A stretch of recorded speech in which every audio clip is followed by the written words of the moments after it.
Welcome sa munting YouTube channel natin guys. Please support my videos. Like, comment and subscribe lang po mga idolo. Maraming salamat po. Story Present, Myriad World Inventory Box. Kabanata 2171. Aminin mo talo ka. Ayaw mo na bang makipagkumpetensya? Sa oras na ito, dahan-daang naglakad si Bernard na may hawak na baril. Walang ekspresyon pa rin ang mukha niya. Halatang hindi siya masyadong nagpakita ng saya dahil lang sa nanalo siya laban kay Alvin. Malungkot na ibinaba ni Alvin ang kanyang ulo at sinabing, "Inaamin ko ang pagkatalo." Wala siyang choice kundi ang aminin ang pagkatalo. Bagamat 2 round pa lang ang laban nila, napatay na agad siya sa 2 round na ito. Sa katunayan, hindi pa niya nalaman kung nasaan si Bernard sa bandang huli.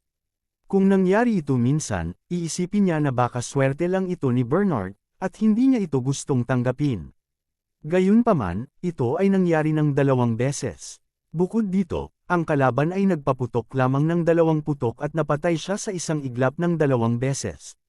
Siya mismo ay nag-practice din ng shooting, kaya alam na alam niya kung gaano kalaki ang pagitan nilang dalawa. Kaya naman, walang pag-aalinlangan na inamin ni Alvin ang pagkatalo. Bukod dito, buong puso niyang inamin ang pagkatalo. "Monitor, bakit ang ganda ng marksmanship mo? Hindi ko man lang nakita noong nagpaputok ka." At saka, one-hit shot iyon, at direktang sumabog sa ulo ko. Ito ay masyadong kamanghamanghang. Tumingin si Alvin kay Bernard at sinabing puno ng paghanga ang mga mata. Alam ni Alvin na napakahusay ng kanyang monitor noon, ngunit hindi niya inaasahan na aabot sa ganito. Kaya naman, bukod sa ilang pagkadismaya sa kanyang puso, tanging paghanga sa kanyang monitor. Ang hukbo ay isang lugar kung saan sinasamba ang malalakas. Dito, basta malakas ka, makukuha mo ang respeto ng iba, at halatang ganoong tao si Bernard. Gayunpaman, bakit ang isang malakas na tao ang monitor ng klase sa kusina? Ito ang hindi maisip ni Alvin. Bakit ang ganda ng lugar na ito? Dahil sa practice. Bernard said, "In this world, the worst thing is to be taken seriously. Sharpshooters are fed by bullets." Hindi naman masama ang shooting talent mo. Masasabi pa nga na napakagaling nito. Pero, kung hindi ka mag-ensayo pa, wala itong silbi kahit gaano pa kahusay ang talent mo. "Alam ko, monitor," medyo nahihiyang sabi ni Alvin. Halatang na-realize din niya na sobrang proud siya noon. Masarap maging proud kapag may lakas ka, pero natakot siyang maging proud kapag wala siyang lakas. Magsanay kang mabuti. Mas mataas ang iyong talento kaysa sa akin. Hanggat handa kang magtiis ng hirap, tiyak na mas mataas ang iyong mga tagumpay sa hinaharap kaysa sa akin. Bernard said, "Alam kong gusto mong matutunan kung paano magpalipad ng spaceship. This matter is not urgent, there will be opportunities in the future." "Salamat, monitor." Pasasalamat na sabi ni Alvin. Tumango si Bernard kay Alvin bago umalis. Pagkaalis ni Bernard, hindi na iniisip ni Alvin ang tungkol sa spaceship at nagsimulang mag-practice ng shooting ng buong puso.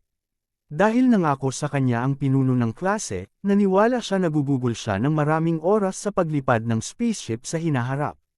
Matapos ma-stimulate sa pangyayaring ito, hindi na inisip ni Elvan ang pagiging mayabang. Buong puso siyang nakatuon sa paglilinang. Dahil dito, kahit may oras siyang lumabas, hindi siya lumabas at nanatili na lamang sa kampo para magtanim.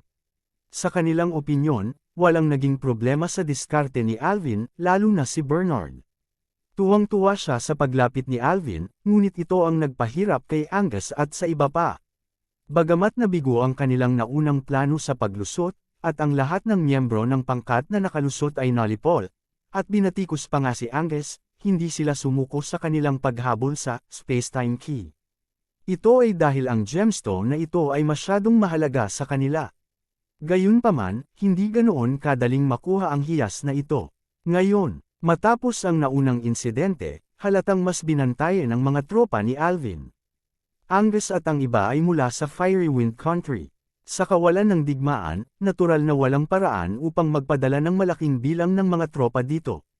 Sa makatuwid, maaari lamang silang magpadala ng isang maliit na koponan upang isagawa ang misyong ito. Gayunpaman, sa gayong maliit na koponan, ang mga pagkakataon na magtagumpay ay masyadong mababa kapag ang kabilang partido ay handa. Tutal na alerto na nila ang kabilang partido dati. Hanggat hindi tanga ang kabilang partido, tiyak na magiging alerto sila. Kung gusto nilang pumasok muli sa kampo, walang alinlangan na mas mahirap kaysa dati. Ang tanging magandang balita ay hindi napagtanto ng taong nagngangalang Alvin ang kahalagahan ng hiyas. Kasabay nito, hindi rin alam ng mga tao ng Fengfan Country ang halaga ng hiyas. Kung hindi, kapag nalaman ng mga nakatataas sa Fengfan Country ang halaga ng hiyas, mas magiging mahirap para kay Angus at ng iba pa na agawin ang hiyas. Baka maging imposible pa. This can't go on. We have to think of something. This matter can't be delayed any longer. Inis na inis si Angus matapos muling udyukan ng kanyang superior. Dahil nanatili si Alvin sa kampo, bagamat binabantayan nila ang paligid ng kampo, hindi sila nagkaroon ng pagkakataon. Inis na inis nito si Angus. Kaakibat ng patuloy na pagpupumilit ng mga nakatataas, nababalisa rin siya. Hindi, kailangan nating magpadala ng mas maraming tao. Baka may mangyari kung magde-delay pa tayo, sabi ni Angus sa katulong niya. Bagamat hindi napagtanto ni Alvin at ng iba pang mga tao ng Fengfan Country ang kahalagahan ng hiyas, sino ang nakakaalam kung ano ang mangyayari pagkatapos ng mahabang panahon? Paano kung malaman nila ang pagiging kakaiba ng hiyas? Sa makatuwid, hindi maaaring kunin ni Angus ang panganib at patuloy na maghintay. Kasabay nito, ang presyon mula sa mga nakatataas ay tumataas. Nais ng mga nakatataas na maibalik niya ang hiyas sa lalong madaling panahon. Ngunit ang kampo ng kabilang partido ay mas mabigat na binabantayan sa oras na ito. Natatakot ako na hindi ito magiging madali upang maibalik ang hiyas, sabi ng assistant ni Angus. Kailangan nating subukan kahit hindi madali. Angus said, "This time, I want to choose the most powerful special forces of our Fiery Wind Country to carry this mission." May chance pa naman na magtagumpay. Kung tutuusin, ordinary military camp lang naman ang kampo ng kabilang partido. Last time, hindi sila prepared, at medyo naging pabaya din kami. This time, we are fully prepared. Baka magtagumpay kami, at saka, mabaigo man tayo, basta't itinatago nila ang sekreto at hindi alam ng kabilang partido na hinahabol nila ang hiyas, walang magiging problema, sabi ni Angus. Pinag-isipang mabuti ni Angus ang mga bagay-bagay. Sa pagkakataong ito, magpapadala siya ng mas makapangyarihang tao para tuparin ang misyong ito at maging mas handa. At saka, mabaigo man sila, hanggat hindi binulgar ng mga taong pinadala niya ang sekreto, hindi ito mawawala sa kanya. Hanggat hindi alam ng kabilang partido ang sekreto, kakaunti lang ang mawawala sa kanila. Hindi naman ito big deal. Iyon lang ang magagawa natin, sabi ng katulong. Alam din ng katulong ang pagkaapurahan ng bagay na ito. Alam niyang pinipilit siya ng mga nakatataas. Alam niyang na-pressure ngayon ang kanyang amo, kaya hindi nakatakataka na siya, bilang amo, ang gagawa ng desisyong ito. Pumunta ka at gumawa ng listahan ng mga taong angkop para sa pagsasagawa ng misyon na ito para sa akin ngayon. Sa pagkakataong ito, gusto kong pumili ng mabuti, sabi ni Angus sa katulong niya. Dahil napagpasyahan niyang isagawa muli ang misyon, ayaw na niyang mag-antala pa. Kung tutuusin, habang tumatagal siya, mas madali, para sa isang bagay na mangyari. Oo, gagawin ko ngayon, sabi ng katulong. Maya-maya, may lumabas na listahan sa desk ni Angus. Ang posisyon ni Angus sa Fiery Wind Country ay medyo mataas. Bilang karagdagan, siya na ngayon ang namamahala sa Space-Time Key na misyon, kaya ang mga nakatataas ay magbibigay sa kanya ng maraming kaganhawahan. Maaaring sabihin na hanggat ito ay isang tao mula sa Fiery Wind Country, hanggat nagustuhan sila ni Angus, maaari niyang italaga ang mga ito. Dahil dito ay nagkaroon ng kumpiyansa si Angus na sabihing maingat siyang pipili sa pagkakataong ito. Ang lakas ng Fiery Wind Country ay bahagyang mas malakas kaysa sa Fengfeng Country. Sa space-time na ito, bagamat mayroong isang malakas na pag-iral tulad ng spaceship, ang individual na lakas ng mga sundalo ay napakahalaga pa rin. Kadalasan, tanging ang mga malakas sa pisikal at may natatanging individual na lakas ang pahahalagahan. Sa makatuwid, kung ito ay ang Fiery Wind Country o ang Fengji Country, ang pagsasanay ng mga sundalo ay hindi tumigil. Sa kabaligtaran, sa mga tuntunin ng mga sasakyang pangkalawakan, ang dalawang bansa ay pumili lamang ng isang pangkat ng mga mahuhusay na tao at mahigpit silang sinanay sa aspetong ito. Ang iba sa mga tao ay hindi nagpapahina sa mga tuntunin ng personal na pagsasanay sa labanan. Sa makatuwid, sa mundong ito, mayroon ding mga piling sundalo at espesyal na puwersa. Minsan, ang pinsalang dulot ng ilang makapangyarihang mga sundalong espesyal na puwersa na nagsasagawa ng mga misyon ay hindi bababa sa pinsalang dulot ng mga sasakyang pangkalawakan. Kaya naman, marami pa ring puwang si Angus na mapagpipilian, at sa pagkakataong ito, binigyan niya ito ng malaking kahalagahan, kaya lalo siyang seryoso sa pagpili. Gaya ng sinabi niya noon, ang kabiguan noong nakaraan ay dahil nga sa kabilang partido. Gayunpaman, ang kanilang sariling mga dahilan ay hindi rin maliit. Iyon ay, hindi nila masyadong pinapansin ang kabilang partido. Inakala lang nila na ordinaryong kampo lang iyon at hindi ito sineryoso. Sa makatuwid, sa pagpili ng mga tao na isasagawa ang misyon, hindi sila masyadong seryoso.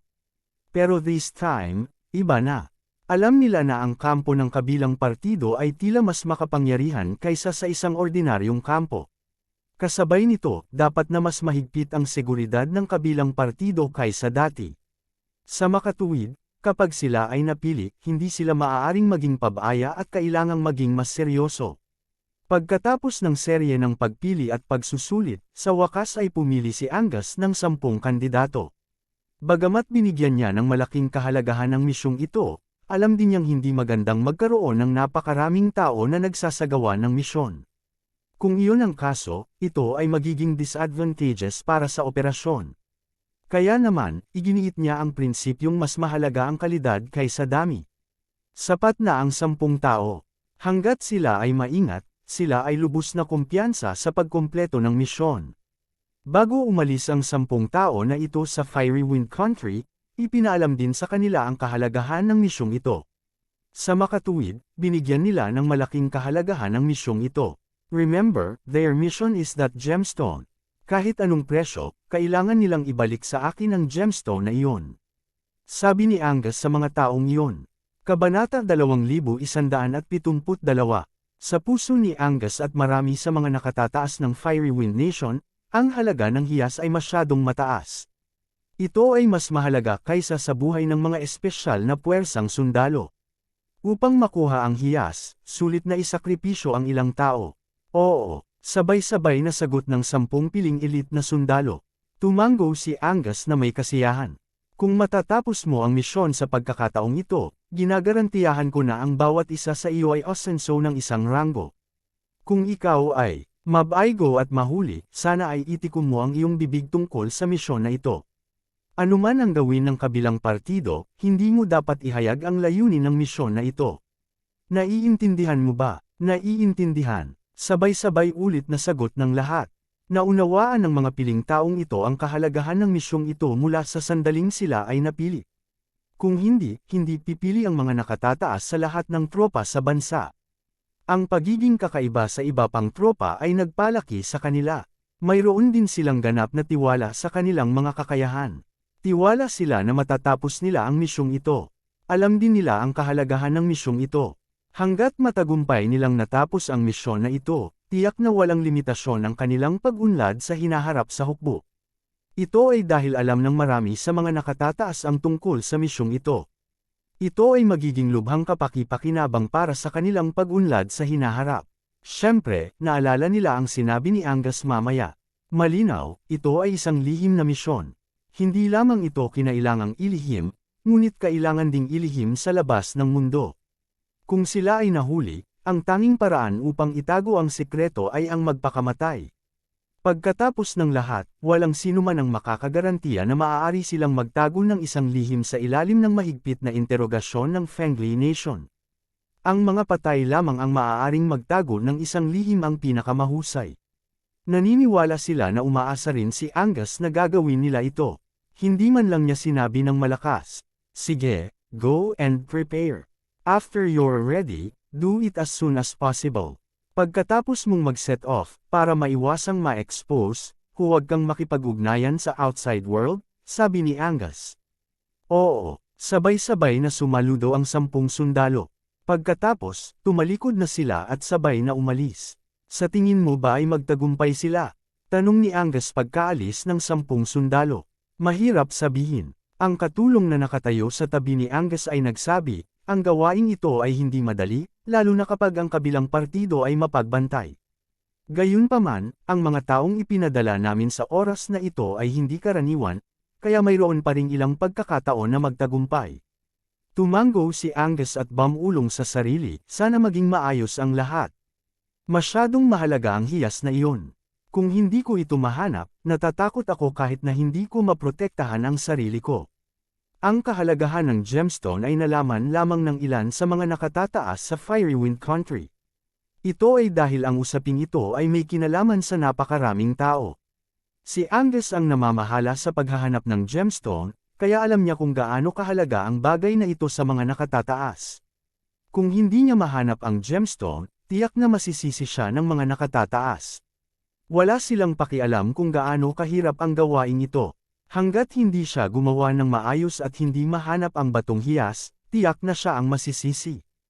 Iyon ang dahilan kung bakit binigyang halaga ni Angus ang bagay na ito. Para sa kapakanan ng gemstone, at para sa kanyang sarili. Kung hindi, maaaring hindi niya mapanatili ang kanyang kasalukuyang posisyon. Hindi nagsalita ang katulong. Alam niya kung gaano kalakas ang pressure ng kanyang amo sa mga oras na ito. Sa madaling salita, ang pressure na ito ay sarili niyang pressure din. Tutal, assistant siya ni Angus. Kapag nawala ang posisyon ni Angus, mawawala rin ang posisyon niya. Walang gagamit ng katulong na iniwan ng kanilang hinalinhan. Ang posisyon na ito ay kadalasang ipapaubaya sa isang taong mapagkakatiwalaan. Sa makatuwid, ang katulong na ito ay talagang hindi nais na mabaygo ang gawaing ito. By the way, sir, when we were investigating Alvin's identity, we found some of his interpersonal relationships. Baka makatulong sila, biglang sabi ng assistant kay Angus. Sa panahong ito, hindi lang si Angus ang nag-iisip ng mga paraan para malutas ang usaping ito. Maging ang katulong ay nag-iisip ng paraan. Kung tutuusin, may kinalaman din ito sa kanyang kinabukasan.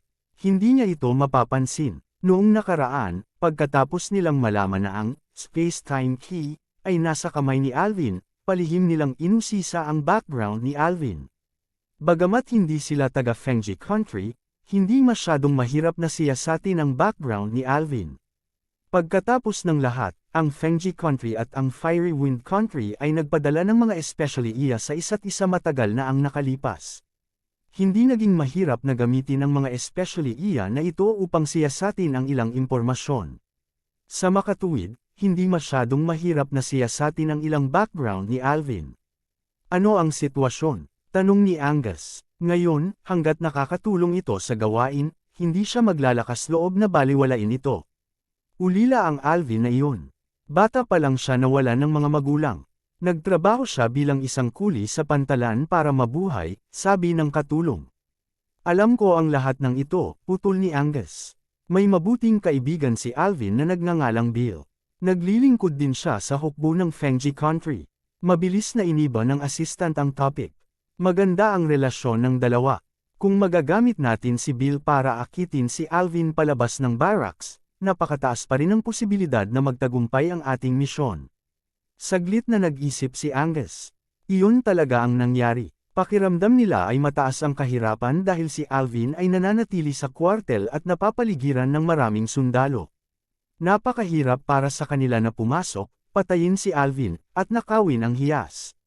Gayunpaman, sa sandaling umalis si Alvin sa kwartel, ito ay magiging iba. Sa oras na iyon, mag-isa lang silang humarap kay Alvin. Si Alvin ay isang ordinaryong tao na kakapasok lang sa hukbo. Talagang hindi siya ang kanilang kapareha.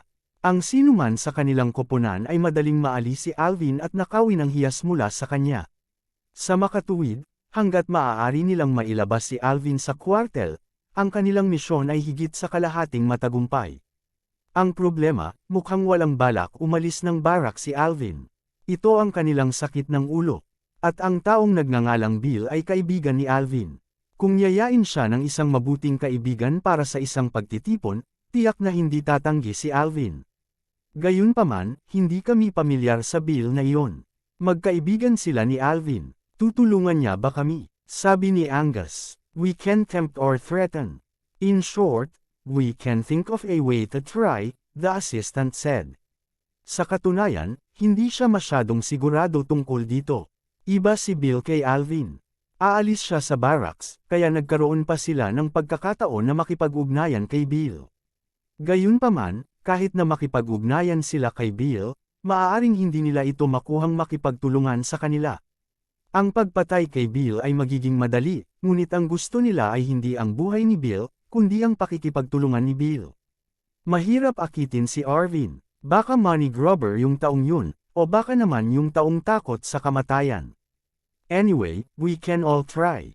There's no loss. At most, we can just kill one more person, the assistant said. Well, that's right. It's indeed worth a try, sabi ni Angus pagkatapos mag-isip tungkol dito. Sa katunayan, wala silang mawawala sa paggawa nito. Kung handang makipagtulungan si Bill, maganda yon. Kung hindi siya handang makipagtulungan, maaari na lang nilang patayin si Bill. Hindi ito masyadong magtatagal. Kung tutuusin, iba si Bill kay Alvin. Ang pagpatay sa kanya ay hindi masyadong mahirap. Sa karagdagan, may isa pang tao. Siya ay tinatawag na Cohen, patuloy ng katulong. Kaibigan din ba siya ni Alvin? Tanong ni Angus. No, it's the opposite. Hindi sila magkasundo ni Alvin. Alvin originally had hopes of serve in the fleet, but because of Cohen's interference, Alvin was sent to the current unit to be a cookhouse soldier. Kaya naman, hindi maganda ang relasyon ng dalawa, very bad, anang assistant. Ibig mong sabihin, makakahanap tayo ng breakthrough sa pamamagitan niya. Sabi ni Angus. Oo, sabi ng katulong. Baka hindi magtagumpay si Bill. Baka hindi rin magtagumpay ang team na ipinadala dati. Laging magandang magkaroon ng isa pang paraan. Sabihin mo sa akin kung ano ang iniisip mo, sabi ni Angus. Itong si Cohen halatang ayaw kay Alvin. Nagkataon lang, may mga koneksyon siya sa army. Kung hindi, hindi niya ililipat si Alvin para maging sundalo ng cookhouse. Wala na tayong magagawa kay Alvin ngayon, pero may lalabas tayong impormasyon tungkol kay Alvin kay Cohen. Kung alam ni Cohen na maginhawa ang pamumuhay ni Alvin, tiyak na magiging malungkot siya sa pag-iisip na si Alvin ay darating. Sa pagdating ng panahon ay hindi siya magiging masaya. Ang mas masahol na mga kondisyon hanggat umalis si Alvin sa kampo ng militar, darating ang aming pagkakataon, pagsusuri ng katulong. Ang katulong na ito ay halatang may detalyadong pag-unawa sa sitwasyon ni Alvin. Kung hindi, hindi niya malalaman ang tungkol sa pagkakaroon ni Bill at Cohen. Ngayong naramdaman niyang napakahirap ng anumang bagay, naisipan niyang magsimula sa 2 taong ito. Ang 2 taong ito, ang isa ay kaibigan ni Alvin, at ang isa ay kaaway ni Alvin. Masasabing nasa magkaibang kampo sila. Ang mga pamamaraan na gagamitin ay iba rin. Bagamat wala silang buong tiwala sa bagay na ito ay talagang pagkakataon para sa kanila. Ang kulang sa kanila ngayon ay isang pagkakataon. Magandang ideya iyon. Sabihin kaagad sa mga miyembro ng koponan ang iyong ideya at hayaan silang kumilos ayon sa iyong ideya. Kung ano ang gagawin, sila ang magdedesisyon para sa kanilang sarili, sabi ni Angus pagkatapos itong pag-isipan. Halata namang sumang-ayon siya sa mungkahi ng kanyang assistant. Hindi sila kumpiyansa na kaya nilang patayin si Arvin sa kwartel o kunin. Sa makatuwid, mayroon silang 2 pang pagpipilian. Ito ay isang magandang bagay dahil mayroon silang mas mataas na pagkakataon na magtagumpay. At ngayon, ang bawat karagdagang pagkakataon ng tagumpay ay mabuti para sa kanila. Kabanata 2173. Sige, gagawin ko agad. Sagot ng katulong. Pagkatapos noon, tumalikod na siya at lumabas para ipaalam sa mga sundalo ng Special Forces na papaalis na. Halatang hindi alam ni Alvin na nasa kalagitnaan ng training na nagsimula na naman ang operasyon laban sa kanya. At ang lahat ng ito ay nagmula sa kulay abong bato na hindi niya sinasadyang nakuha. Ang batong iyon ay palaging kasama ni Alvin. Kahit na pinag-aralan niya ito ng higit sa 1 beses, wala pa rin siyang nakitang espesyal tungkol dito. Maraming beses, naisip ni Alvin na marahil ang batong ito ay isang ordinaryong bato lamang. Walang espesyal tungkol dito. Gayunpaman, sinabi sa kanya ng kanyang intuition na ang batong ito ay maaaring hindi kasing simple ng tila. Kaya lang, wala siyang nadiskubreng kakaiba tungkol dito. Bukod dito, daladala niya ang batong ito sa lahat ng oras na ito, kaya nasanay na siya. Sa makatuwid, hindi niya ito itinapon. Sa panahong ito, si Elven ay nagpapatahimik at masigasig na nagsasanay sa kanyang pagbaril. Hindi na siya naging walang pansin gaya ng dati, ang iniisip lamang ay ang pagpilot sa mga spaceship. Sa makatuwid, ang kanyang pagiging mahusay sa pagbaril ay napabuti ng napakabilis sa panahong ito. Kung tutuusin, mas mataas ang talento niya sa marksmanship kaysa sa ibang tao. Pinagmamasdan ni Bernard ang lahat ng ito. Kuntento na siya kay Alvin. Hindi niya inaasahan na magpapadala ang Diyos sa kanya ng ganoong kawal nang. Nagtatago na siya sa Luchuan. Kung hindi niya ito sanayin ng mabuti, talagang hahayaan niya ang kaayusan ng Diyos. Siyempre, kahit gaano pa siya kasiyahan kay Alvin, hindi pinakita sa mukha ni Bernard. Paminsan-minsan lang siya magsasabi ng magagandang bagay kay Alvin. Kung tungkol sa pagpupuri sa kanya, hindi niya ginawa. Bihira pa nga siyang ngumiti kay Alvin. Kaugnay nito, bukod sa pagmumura ng poker face sa kanyang puso, nasanay na si Elven. Bukod dito, naramdaman din niya na ang kanyang mga kasanayan sa pagbaril ay nag-improve ng husto sa ilalim ng mahigpit na paggabay ni Bernard, bagamat hindi niya alam kung ano ang silbi ng kanyang pagmamarka pagkatapos niyang master ito. Sa bagay, simula noong pumasok siya sa barracks, hindi tulad ni Bill, ang gusto lang ni Alvin ay kumita at magsanay sa paglipad ng mga spaceship. Hindi tulad ni Bill, na gustong maging general sa larangan ng digmaan, gusto lang ni Alvin na kumita ng kaunti at makabili ng sarili niyang spaceship sa hinaharap. Sa makatuwid, hindi niya nais na manatili sa barracks sa natitirang bahagi ng kanyang buhay. Kailangan niyang umalis dito maya-maya. Kahit gaano pa kahusay ang pagiging marksman niya, wala itong silbi pagdating ng panahon. Siyempre, hindi ipinaliwanag ni Alvin ang lahat ng ito kay Bernard. Nai-imagine niya kung paano siya pagsabihan ni Bernard kung sasabihin niya ang mga katagang iyon. Anyway, I'll be a soldier for 3 years. After 3 years, babalik ako mag-isa. Napaisip si Alvin. Alvin, halika at magpahinga ka muna, sigaw ni Bernard kay Alvin. Darating. Agad na iniligpit ni Alvin ang kanyang baril at tumakbo patungo kay Bernard. Sa panahong ito, ang ganda ng performance mo. Bukas, isasama kita sa pagsasanay sa paglipad ng spaceship. Hinintay ni Bernard na lumapit sa kanya si Alvin at sinabing, talaga, magaling yan. Agad namang napatalon si Alvin sa tuwa. Dapat malaman ng isang tao na sa nakaraan, paminsan-minsan ay dadalhin siya ni Bernard upang magsanay sa paglipad ng mga sasakyang pangkalawakan. Gayunpaman, mula nang kailanganin siya ni Bernard na mahigpit na magsanay sa pagbaril, hindi na siya nagkaroon ng pagkakataong makahawak muli ng isang spaceship. Sa mga salita ni Bernard, kapag nasiyahan ang kanyang pagiging marksman kay Bernard ay papayagan siyang muling magpalipad ng spaceship. At ngayon, nagkusa si Bernard na banggitin ang bagay na ito. Malinaw, ang kanyang mga pagsisikap sa panahong ito ay hindi nawalan ng kabuluhan. Nakuha niya ang unang pag-aproba ni Bernard. Kung hindi, hinding-hindi siya hahayaang hawakan ng matigas na tao na ito ang spaceship. Oo naman, sabi ni Bernard, gayunpaman, sa panahong ito, dapat ay nakatuon pa rin ang iyong pansin sa pagbaril. Ang pagpapalipad ng sasakyang pangkalawakan ay hindi isang maliit na bagay. Ang bawat sasakyang pangkalawakan ay napakamahal, lalo na yung mga barkong pandigma sa kampo ng militar. Bawat isa sa kanila ay hindi mabibili ng halaga. Kung masira man ang kaunti nito, ito ay isang malaking kawalan. Kaya nga, bawat 3 hanggang 5 taon ng pagsasanay ay hindi magbibigay daan sa iyo na aktwal na magpatakbo sa isang bagay na hindi mixing panahon ng kalawakan. Oras. Dahan-dahan lang ang iyong focus ngayon sa shooting. Bagamat may mga sasakyang pangkalawakan at maging mga mecha sa mundong ito, hindi ito nangangahulugan na ang mga bagay na ito ay ganap na universal. Malinaw na imposible para sa sinuman na magkaroon ng mga ito. Kahit na ang ilang mga ordinaryong tao ay maaari ding magkaroon ng mga sasakyang pangkalawakan, ang halaga ng bawat sasakyang pangkalawakan ay hindi pa rin mura. Ito ay hindi isang bagay na maaaring pagmamay-ari ng mga ordinaryong tao. Higit pa rito, ang mga sibilyang sasakyang pangkalawakan ay ganap na hindi maihahambing sa mga barkong pandigma sa militar sa mga tuntunin ng pagganap.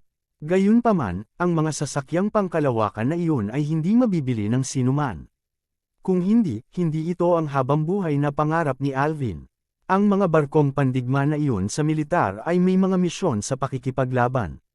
Sa makatuwid, sa mga tuntunin ng pagganap at firepower, sila ay higit na nakahihigit sa mga sibilyan na sasakyang pangkalawakan. Naturally, ang kanilang gastos ay mas mahal. Sa makatuwid, ang mga sundalo ay hindi papayag ang madaling makasakay sa sasakyang pangkalawakan at aktwal na patakbuhin ito. Kinailangan nilang magsanay sa simulation cabin sa loob ng 3 hanggang 5 taon bago sila makasakay sa spaceship. Bukod dito, kahit na nakasakay sila sa spaceship sa oras na iyon, sila ay nasa probation period pa rin. Hindi pa rin sila magiging kapitan sa maikling panahon. Ang mga taong tulad ni Bill, na sinanay bilang isang miyembro ng fleet mula sa sandaling pumasok sila sa kampo ng militar, ang kanilang karaniwang nilalaman ng pagsasanay ay nauugnay sa mga sasakyang pangkalawakan. Gayunpaman, hindi ito nangangahulugan na maaari silang magsanay sa spaceship. Maaari lamang silang magsanay sa simulation cabin.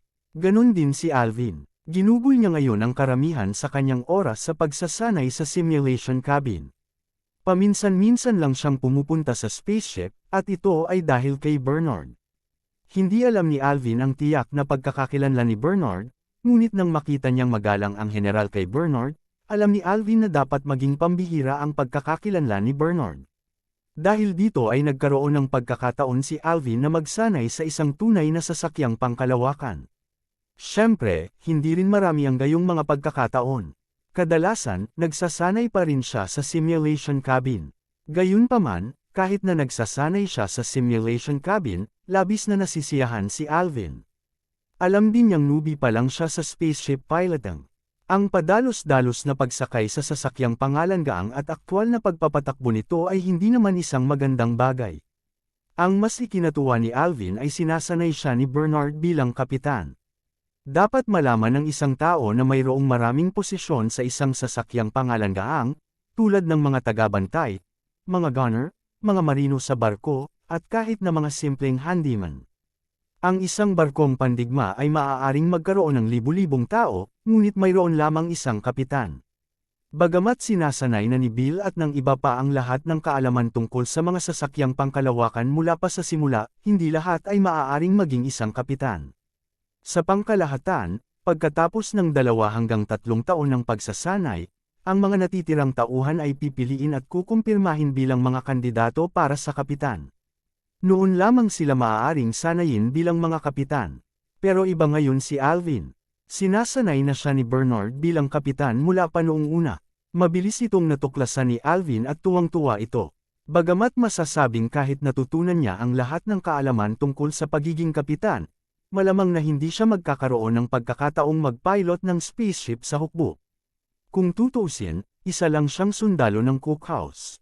Malinaw, walang paraan upang ihambing siya kay Bill at sa iba pa mula sa pormal na puwersa ng pagsasanay sa spaceship. Gayunpaman, hindi ito pinansin ni Alvin. Hindi niya naisip na magpapilot ng isang spaceship sa hukbo. Ang lagi niyang gusto ay magkaroon ng sariling sibilyan na sasakyang pangkalawakan. Bagamat ang pagganap ng sasakyang pangkalawakan ay hindi maihahambing sa sasakyang pangkalawakan ng militar, pagkatapos matutunan ang mga kasanayan sa pagpilot at pamumuno ng sasakyang pangkalawakan ng militar, ang pagpilot ng isang sibilyang sasakyang pangkalawakan ay magiging isang piraso ng cake. Sa makatuwid, si Alvin ay seryoso na ngayon sa pag-aaral ng kaalaman na may kaugnayan sa spaceship. Kahit training lang sa simulation cabin, hindi siya pananghinaan ng loob kahit kaunti. Ngayong nabalitaan niyang kukunin na siya ni Bernard para sa pagsasanay, natural na masigla si Alvin. Siyempre, alam din niya na ang pagsasanay sa spaceship ay hindi isang bagay na maaaring matutunan sa isang araw o 2. Gayunpaman, hanggat maaari siyang matuto, siya ay lubos na nasisiyahan. Habang nakatingin sa nakangiting mukha ni Alvin, medyo nakaramdam ng emosyon si Bernard sa kanyang puso. Hindi inaasahan ni Bernard na pagkatapos mailipat sa cookhouse squad ay makakatagpo pa rin siya ng isang sundalong tulad ni Alvin. Bukod dito, ito ay isang hindi pulidong recruit. Dahil dito ay muling uminit ang medyo malamig niyang puso. Kung ibang tao, hindi sila sasanayin ni Bernard. Hahayaan na lang niya silang magluto araw-araw. Kung tungkol sa pagsasanay, tamad siyang mag-alaga. Gayunpaman, iba si Alvin. Si Alvin ay parang isang napaka-ordinaryong binata, ngunit si Bernard lang ang nakakaalam ng kanyang talento. Ang talento ni Alvin ay hindi lamang sa pagbaril, kundi pati na rin sa pakikipaglaban, pagpilot ng spaceship, at pag-utos. Mayroon siyang mga natatanging talento na higit pa sa mga ordinaryong tao. Ito rin ang dahilan kung bakit siya sinanay ni Bernard. Ayaw niyang makitang nasasayang ang talento ni Alvin. Kung ito ay isang ordinaryong tao, hindi niya sasayangin ang kanyang lakas upang sanayin sila. Gayunpaman, mukhang hindi ito alam ni Alvin. Tila hindi niya namalaya na ang kanyang talento ay higit pa sa mga ordinaryong tao. Siya ang pinakatanyag na panla ng sundalo. Alam din ni Bernard ang panaginip ni Alvin. Noon pa man ay gusto ni Alvin na umalis sa hukbo upang ituloy ang kanyang pangarap. Sa opinyon ni Bernard, hindi ito isang matalinong desisyon. Kaya naman, iniisip ni Bernard kung paano pananatilihin si Alvin sa hukbo. Sa anumang kaso, dinalangan ni Bernard si Alvin para sanayin ang mga bagay na may kinalaman sa spaceship. Pagpasok pa lang niya sa simulation pod, parang nag-iba na si Alvin. Siya ay naging hindi pangkaraniwang aktibo at seryoso. Ito ay isang ganap na naiibang estado mula sa nakaraang pagsasanay sa pagbaril. Sa shooting practice, kailangan pa rin ni Alvin si Bernard para bantayan at paalalahanan siya. Ngunit dito, siya ay ganap na nagkukusa sa pagsasanay. Kabanata 2174.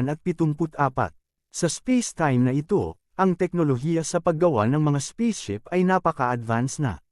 Gayunpaman, dahil sa kakulangan ng iba't ibang mga materyales at mataas na presyo, ang halaga ng mga sasakyang pangkalawakan ay palaging mataas. Gayunpaman, hindi ito nakaapekto sa pagbuo ng mga sasakyang pangkalawakan sa mga tuntunin ng teknolohiya at pagganap. Nakakita na si Alvin ng mga sasakyang pangkalawakan noon at nakasakay pa ito ng higit sa isang beses. Kung tutuusin, siya ay naghahanap buhay sa pantalan.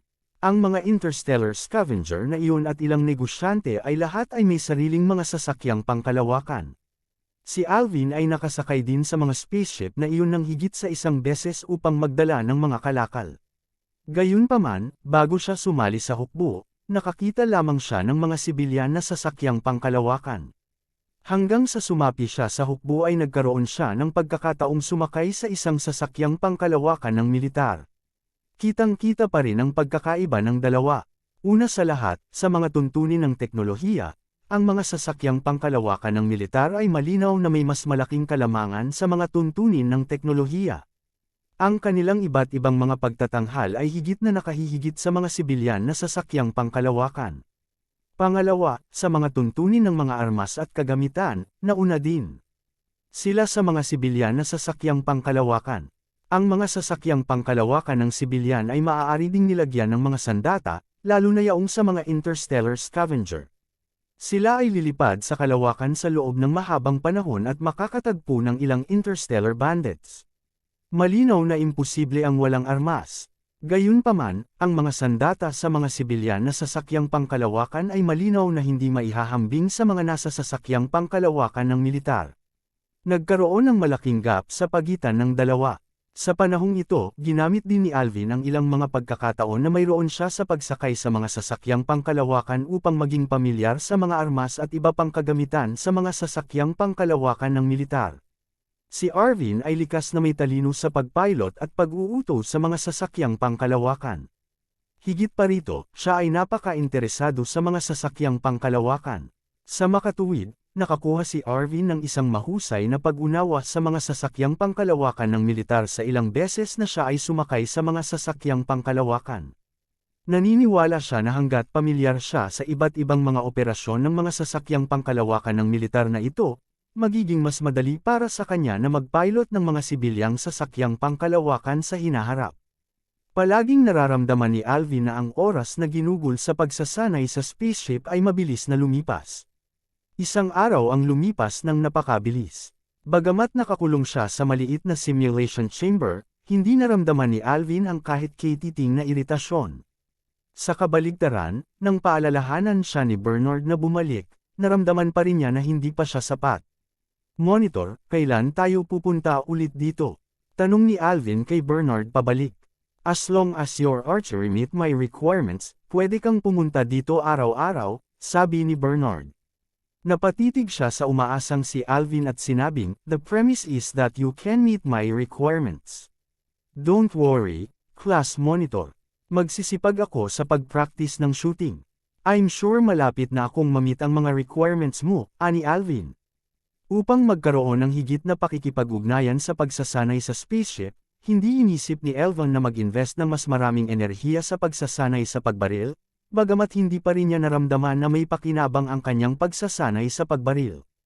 Hindi nagkomento si Bernard sa sinabi ni Arvin. Alam niya na sa talento ni Arvin, kung talagang mag-e-ensayo siya ng masipag sa shooting, napakabilis ng pagtaas ng level niya. Katulad ng dati, hindi na rin siya mahihirapang tugunan ng kanyang mga kinakailangan. Pagkabalik ng dalawa sa kampo, nagsimula na silang maghanda ng hapunan. Tutal, nagluluto pa sila. Bagamat dapat ay medyo espesyal ang pagkakakilanlan ni Bernard, hanggat hindi siya umalis sa lugar na ito, isa pa rin siyang kusinero. Araw-araw, kailangan pa niyang maghanda ng mga pagkain para sa mga tropa sa kampo na ito. Siyempre, dahil sa nangyari kanina, walang sundalong ng ahas na manggulo sa cafeteria ngayon. Late man o hindi masarap ang pagkain sa cafeteria, walang nang ahas na magsalita. Pagkatapos ng lahat, walang sinuman ang tanga. Alam nilang lahat na hindi ordinaryong tao si Bernard. Pagkatapos kumain, hindi na nagpapahinga si Elvan. Sa halip, mag-isa siyang pumunta sa field para magsanay. Bagamat pangarap niyang magkaroon ng sariling spaceship at imaneho ito kung saan-saan, hindi ibig sabihin na hindi niya pinahahalagahan ang sarili niyang katawan. Sa katunayan, kahit anong uri ng mandirigma ang isa, ang mga kinakailangan para sa pisikal na fitness ay medyo mataas. Naturally, mas malakas ang mas mahusay. Tumayo si Bernard sa anino ng field at pinagmamasdan si Alvin, na nagsasanay mag-isa sa field, na may kontentong ngiti sa kanyang mukha. Hindi siya magpapakita ng ganoong ngiti sa harap ni Alvin, ngunit sa lugar na ito kung saan walang nakakakita, hindi niya naisip na ipakita ang kanyang pagpapahalaga kay Alvin. Sa katunayan, alam ni Bernard na nagsasanay sila sa spaceship sa araw at wala silang masyadong oras para magpahinga. Bukod dito, bumalik sila sa gabi upang magluto para sa mga tropa. Sa oras na ito, dapat ay pagod na pagod si Alvin. Gayunpaman, hindi nagpapahinga si Alvin. Sa halip, pumunta siya rito para mag-training, na lalong nagpahalaga sa kanya ni Bernard. Talented at handang magtiis sa hirap. Sayang at hindi sundalo ang batang ito. Napatingin si Bernard kay Alvin sa field at bumulong sa sarili. Malinaw kay Bernard ang ilan sa mga iniisip ni Alvin, ngunit mula nang malaman niya ang tungkol sa talento ni Alvin, hindi niya naisip na pabayaan si Alvin. Pakiramdam niya ay dapat kabilang sa hukbo si Alvin. Siya ay magiging isang mahusay na sundalo at maging isang mahusay na general sa hinaharap. Napaka-posible para sa kanya na palawakin ang kanyang teritoryo at maging isang overlord. At ngayon, matapos makita kung gaano kasipag at kaseryoso si Alvin, ayaw niyang paalisin si Alvin. Sa sandaling ito, biglang huminto si Alvin na nagsasanay at tumitig sa kakahuyan sa labas ng field na parang may pinagmamasdan. Sa simula, walang napansing kakaiba si Bernard at naisip niyang pagod na pagod si Alvin, kaya gusto niyang magpahinga sandali. Pero hindi nagtagal, napagtanto niya na mukhang hindi nagpapahinga si Alvin. Sa halip, parang may natuklasan siya. WHO, sinong nandyan? Sigaw ni Alvin sa anino. Ang field ng kampo na ito ay nasa paligid ng buong kampo at nahiwalay lamang sa labas ng mundo ng 2 hanggang 3 metrong taas na wire fence. Kaya, mula rito, ganap na makikita ng isa ang sitwasyon sa labas ng field. Tumingin si Bernard kay Alvin at tila may nakita. Nagseryoso agad si Bernard at nanlamig ang buong katawan. Sa mga oras na ito, napakatahimik ng madilim na lugar sa labas dahil napakadilim at walang sapat na liwanag. Kaya, mula rito, hindi malinaw na makita ng isa kung ano ang naroon. Sa katunayan, sa makulimlim na kakahuyan, mayroong 100 mga tao na nakahiga doon sa oras na ito. Nakasuot sila ng itim na damit sa gabi at may mga maskara sa kanilang mga mukha. Gayunpaman, mayroon silang mga sandata sa kanilang mga kamay at likod. Malinaw, ang mga taong ito ay hindi mga dumadaan ngunit dumating na handa. Ang mga taong ito ay ang maliit na pangkat mula sa Fiery Wind Nation. Sa nakalipas na ilang taon, madalas mayroong mga especially iya sa pagitan ng Fiery Wind Nation at Fengji Nation. Sa makatuwid, hindi masyadong mahirap para sa mga taong ito mula sa Fiery Wind Nation na makalusot sa Fengji Nation. Tsaka may mga especially iya sila dito kaya hindi nahirapan ang paglusot dito. Ang mahirap ay kung paano makalusot sa kampo na ito at palihim na kidnapin o patayin si Alvin. Anyway, ang kanilang layunin ay ang hiyas. Wala silang pakialam sa buhay o kamatayan ni Alvin. Gayunpaman, hindi madaling mahanap si Alvin sa kampong ito. Kung tutuusin, wala silang mga especially iya sa kampo na ito. Ngayong gabi, sila ay papasukin at magmamasid mula sa labas upang makita kung may pagkakataon. Kung wala, maghahanda silang umatras at maghanap ng angkop na pagkakataon. Kung talagang walang pagkakataon, makakaisip lang sila ng solusyon mula kina Bill at Cohen. Gayunpaman, hindi nila inaasahan na dahil palihim silang nagmamasid dito ay medyo pabaya ang isa sa kanila, nadiskubre siya nang nagsasanay sa field. Dapat malaman na may mga gwardya sa paligid ng kampong ito, ngunit hindi sila natuklasan ng mga bantay na iyon. Sa halip, ang taong nasa field ang nakakita sa kanila. Leader, ano ang dapat nating gawin? Bulong ng isa sa mga miyembro ng team. Bagamat mula sa ibang unit, kapag sila ay kumilos ng magkasama, tiyak na kailangan nila ng pansamantalang utos. Bilang mga sundalo, naunawaan nilang lahat na kung walang pinag-isang utos, ang 10 sa kanila ay magiging parang isang piraso ng buhangin. Wala silang kakayahan sa pagpapatupad. Ito ay karaniwang imposible para sa kanila na makumplito ang misyon. Sa makatuwid, bago sila umalis sa Fiery Wind Nation, pumili sila ng pansamantalang commander. Ang taong ito ang pinakamalakas sa kanila at may pinakamahusay na kakayahan sa pamumuno. Siyempre, lahat ay naging trumpo ng kani-kanilang unit. Lahat sila ay mapagmataas na tao at mahirap para sa kanila na tunay na magpasakop sa iba. Sa kabutihang palad, ang commander na ito ay pansamantalang commander lamang. Kung hindi sila madaling sumang-ayon. Maghintay muna tayo, baka niloloko niya tayo, baka hindi niya tayo natuklasan, ani Dwayne. Siya ang pansamantalang commander ng maliit na pangkat na ito. Tahimik na nakahiga ang lahat at hindi gumawa ng anumang ingay. Sinota, lumabas ka dali, hindi sumuko si Alvin, hindi siya lumapit at hindi rin umalis. Leader, hindi tayo pwedeng magtuloy-tuloy ng ganito. Kung patuloy siyang sumigaw, ia-alarm niya yung mga sentry, anang isa pa. Nakatutok ang mga mata ni Dwayne kay Alvin. Dahil sa layo, hindi siya makakita ng malinaw. Gayunpaman, tila natuklasan na talaga sila ni Alvin at hindi sila niloloko. Retreat muna tayo, sabi ni Dwayne. Pumunta sila dito ngayong gabi para tingnan kung may pagkakataong makalusot. Kung may pagkakataon, papasok sila at hahanapin si Alvin. Kung walang pagkakataon, aalis muna sila. Pero ngayon, hindi pa nga sila nagsisimula sa kanilang operasyon, at may nakatuklas na sa kanila. Malinaw, maaari lamang nilang kanselahin ang operasyon ngayong gabi at umalis muna sa lugar na ito. Kabanata 2175. Maghintay. Habang naghahanda ang mga miyembro ng maliit na pangkat na ito na lumikas bago sila matuklasan ng mga gwardya ng kampo na ito, biglang sumigaw ang isang miyembro ng koponan sa mahinang boses upang pigilan ang lahat. Anong wala? May problema ka ba niyan? Tanong ni Dwayne na nakakunot ang noo. Tiyak na may kakayahan si Dwayne na mahalal bilang pansamantalang commander. Siya rin ay isang mapagmataas na tao, at sa kanyang palagay, siya ay higit na karapat-dapat na maging pansamantalang commander. Sa huli, siya ay naging pansamantalang commander lamang pagkatapos ng isang malapit na tawag, na nagparamdam sa kanya ng hindi kasiya siya. Bukod dito, nakikita ni Dwayne na bagamat siya ang napili bilang pansamantalang commander, ang ilang mga tao sa koponan ay hindi kumbinsido sa kanya. Gayunpaman, upang makumplito ang misyon, hindi nila inilantad ang puntong ito. Kaya lang on the way here, may mga hindi talaga nakikinig sa utos niya. Kahit na nakinig sila sa kanya sa salita, ipinahayag pa rin nila ang kanilang ayaw sa kanilang mga puso kapag sila ay kumilos. Si Dwayne ay natural na hindi nasisiyahan dito. Hindi niya inasahan na may magtututol sa kanyang mga utos sa publiko pagkatapos niyang utusan na silang umatras. Lalo nitong ikinagalit si Dwayne, at iniisip niya kung dapat ba siyang makahanap ng pagkakataon na turuan ng leksyon ang mga suwail na ito. Mukhang napansin ng taong iyon ang sama ng loob ni Dwayne, pero hindi niya ito pinansin na parang hindi niya ito nakita. Sa totoo lang, hindi siya nasisiyahan sa pagiging temporary commander ni Dwayne. Sino sa kanila ang hindi naging hari ng mga sundalo sa kani-kanilang tropa? Sa huli, kailangan talaga nilang makinig sa utos ng ibang tao, kaya natural na hindi sila nasisiyahan at nagagalit.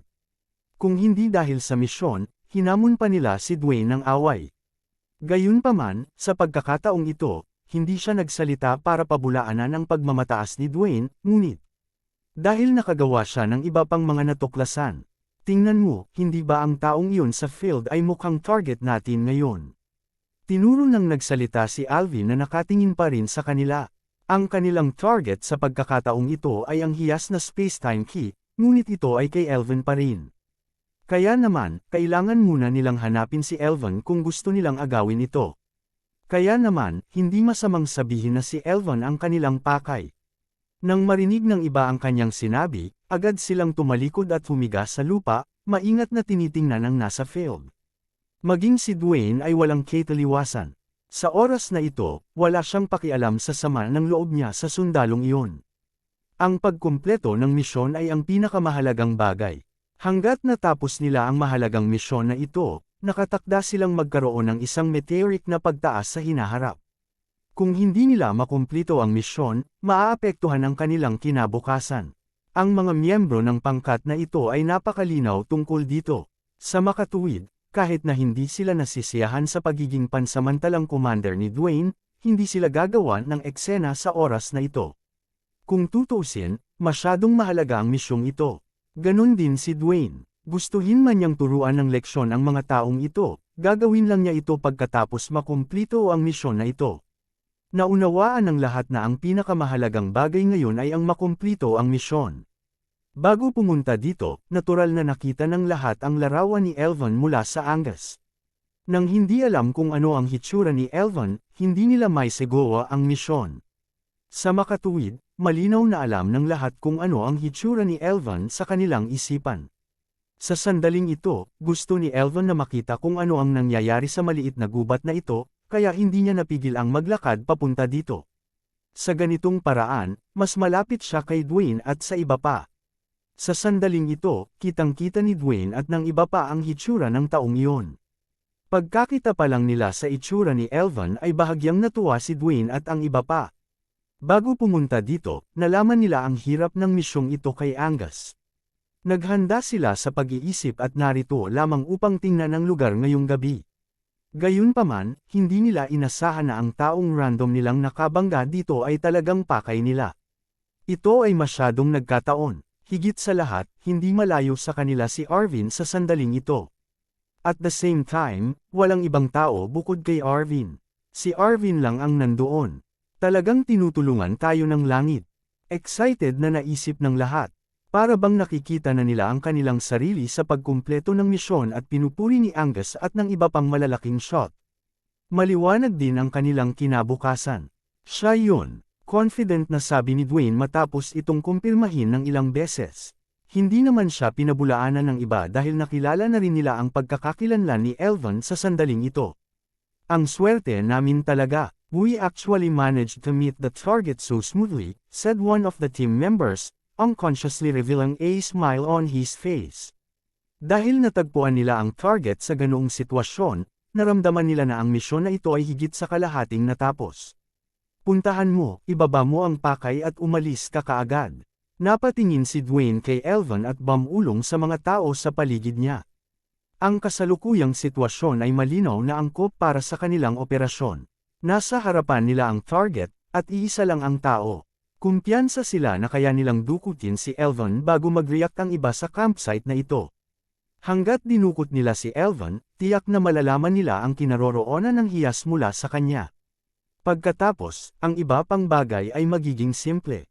Natural na walang pagtutol ang iba sa utos ni Dwayne. Noong una, plano na nilang tapusin ang misyon, ngunit sa huli, napagtanto nila na ang taong nagsasanay lamang ang talagang target nila. Dahil iyon ang nangyari, natural na hindi nila balak na sumuko sa misyon at umalis sa lugar na ito. Kaya naman, ang iilan sa kanila ay umatras at sumugod sa gilid ng bakal na alambre. Dalawa sa kanila ang may kasanayang naglabas ng kanilang mga kagamitan at naghiwa ng malaking butas para madaanan ng mga tao sa loob lamang ng 2 paghinga. Pagkatapos, lahat ay dumaan sa butas at mabilis na sumugod kay Elvan sa field. Sa sandaling ito, hindi alam ni Elvan ang panganib. Bagamat naramdaman niyang tila may gumagalaw sa maliit na kagubatan sa labas, hindi siya naging mapagmatsyag at inisip na ito ay isang maliit na hayop. Sa oras na iyon, gusto lang niyang pumunta sa harap at makita kung ano ang nangyayari. Gayunpaman, bago siya makalapit sa barbed wire, nakita niya ang ilang mga tao na nagmamadaling lumabas mula sa maliit na kagubatan. Pagkatapos, sa isang kisap mata, pinutol nila ang barbed wire. Pagkatapos, ang mga taong iyon ay direktang sumugod. Nang makita ang eksenang ito, gaano man kabagal si Alvin, napagtanto na niya na hindi maganda ang sitwasyon. Naalala niya na kanina, may mga nanloob din sa kampo. Kahit na pinatay nila ang mga ito, hindi pa rin nila alam ang layunin ng kanilang pagsalakay. Hindi niya alam kung kasabwat ba ang mga taong ito sa harapan niya, pero ganoon din ang ugali nila. Sa oras na ito, halatang wala silang friendly attitude na pumasok sa campsite sa ganoong paraan. Agad namang tumawag ng saklolo si Elvan at pinaalalahanan din ang gwardya. Narinig talaga ng gwardya sa malayo ang kanyang mga sigaw. Pagkatapos, kumalat ang sipol sa buong campsite. Gayunpaman, medyo malayo ang gwardya at hindi makatutuhanang sumugod kaagad. Nakita ni Elvan ang isang grupo ng mga tao na sumugod sa kanya. Hindi siya pabigla-bigla na lumaban hanggang kamatayan sa kabilang partido. Sa halip, tumalikod siya at tumakbo. Sa oras na ito, malinaw na hindi isang matalinong pagpili na manatili at makipaglaban sa mga taong iyon. Gayunpaman, mabilis na napagtanto ni Elvan na hinahabol siya ng mga taong iyon. Bukod dito, talagang inilabas nila ang kanilang mga baril at itinutok ang kanilang mga busel sa kanyang direksyon. Matapos makita sa gilid ng kanyang mata ang eksenang ito, mapait na ngumiti si Elvan. Gabi na kasi, bakit kailangan kong gumawa ng karagdagang pagsasanay? Bakit kailangan kong maging busybody at pumunta sa dingding para tingnan kung ano ang nangyayari? Hindi ba't pinilit kong lumabas ang kabilang partido? Bukod dito, naiinis din si Elvan sa kanyang sarili dahil sa hindi pagiging mapagmatsyag. Malinaw na natuklasan niya ang abnormalidad doon ng maaga. Maaari siyang umalis muna, tinawag ang iba, at pumunta upang tingnan kung ano ang nangyayari. Sa huli, siya ay talagang hanggal at matapang na pumunta ng mag-isa. Grabe, ngayon ako ang tinatamaan diba? Sa sobrang lapit at sa sobrang dami ng tao sa kabila, pakiramdam ni Elvan ay nasa panganib na talaga siya sa pagkakataong ito. Isang putok ng baril ang tumunog. Nagulat si Elvan sa putok na ito at naisip na binaril siya ng nasa likod niya. Gayunpaman, hindi nagtagal ay napagtanto niya na may mali. Hindi siya nabaril. Bukod dito, ang putok ng baril ay nanggaling sa gilid sa harap niya at hindi sa likuran niya. This time, may tumunog sa likod niya. Gayunpaman, hindi ito putok kundi isang sigaw. Halatang hindi naman pumalag ang putok nito kundi may tumama sa likod niya. Bilasan mo, halika dito. Boses ni Bernard galing sa gilid sa harap ni Elvan. Napatingin si Alvin sa direksyon ng tunog at nakita niya si Bernard na nakatayo doon na may hawak na baril. Malinaw, ang putok ay pinaputok ni Bernard. Nang makitang lumitaw si Bernard, tuwang-tuwa si Elvan. Ang kanyang orihinal na, naguguluhan na puso ay kumalma sa oras na ito. Mabilis siyang tumalikod at tumakbo papunta kay Bernard. Sa paligid ni Bernard, mas nakaramdam ng kagaanan si Elvan. Sa oras na ito, natuklasan din ni Dwayne at ng iba pa si Bernard sa mga anino sa sulok. Dati, naaakit ang atensyon nila kay Elvan.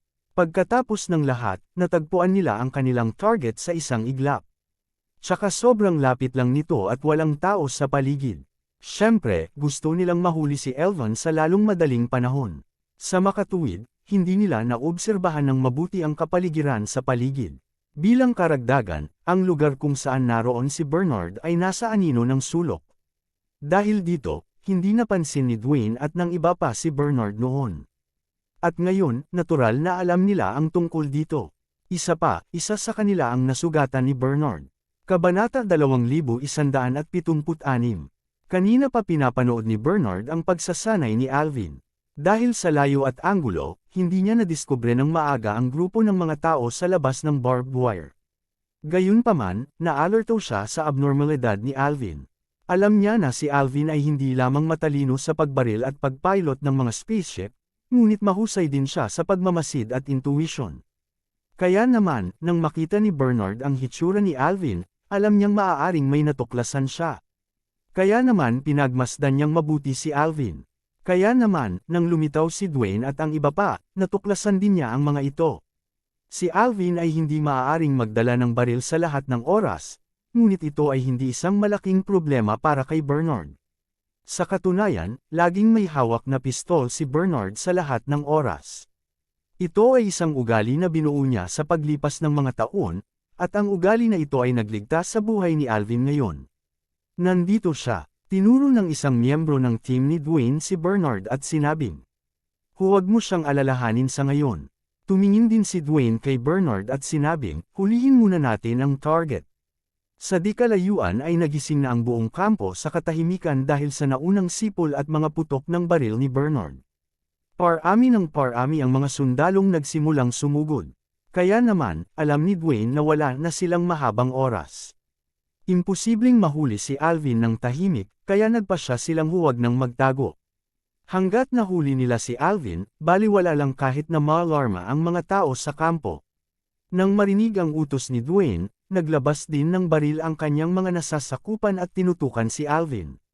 Bagamat may dalang baril sila dati, natatakot silang maalarma ang mga tao sa kampo, kaya hindi sila nagpaputok.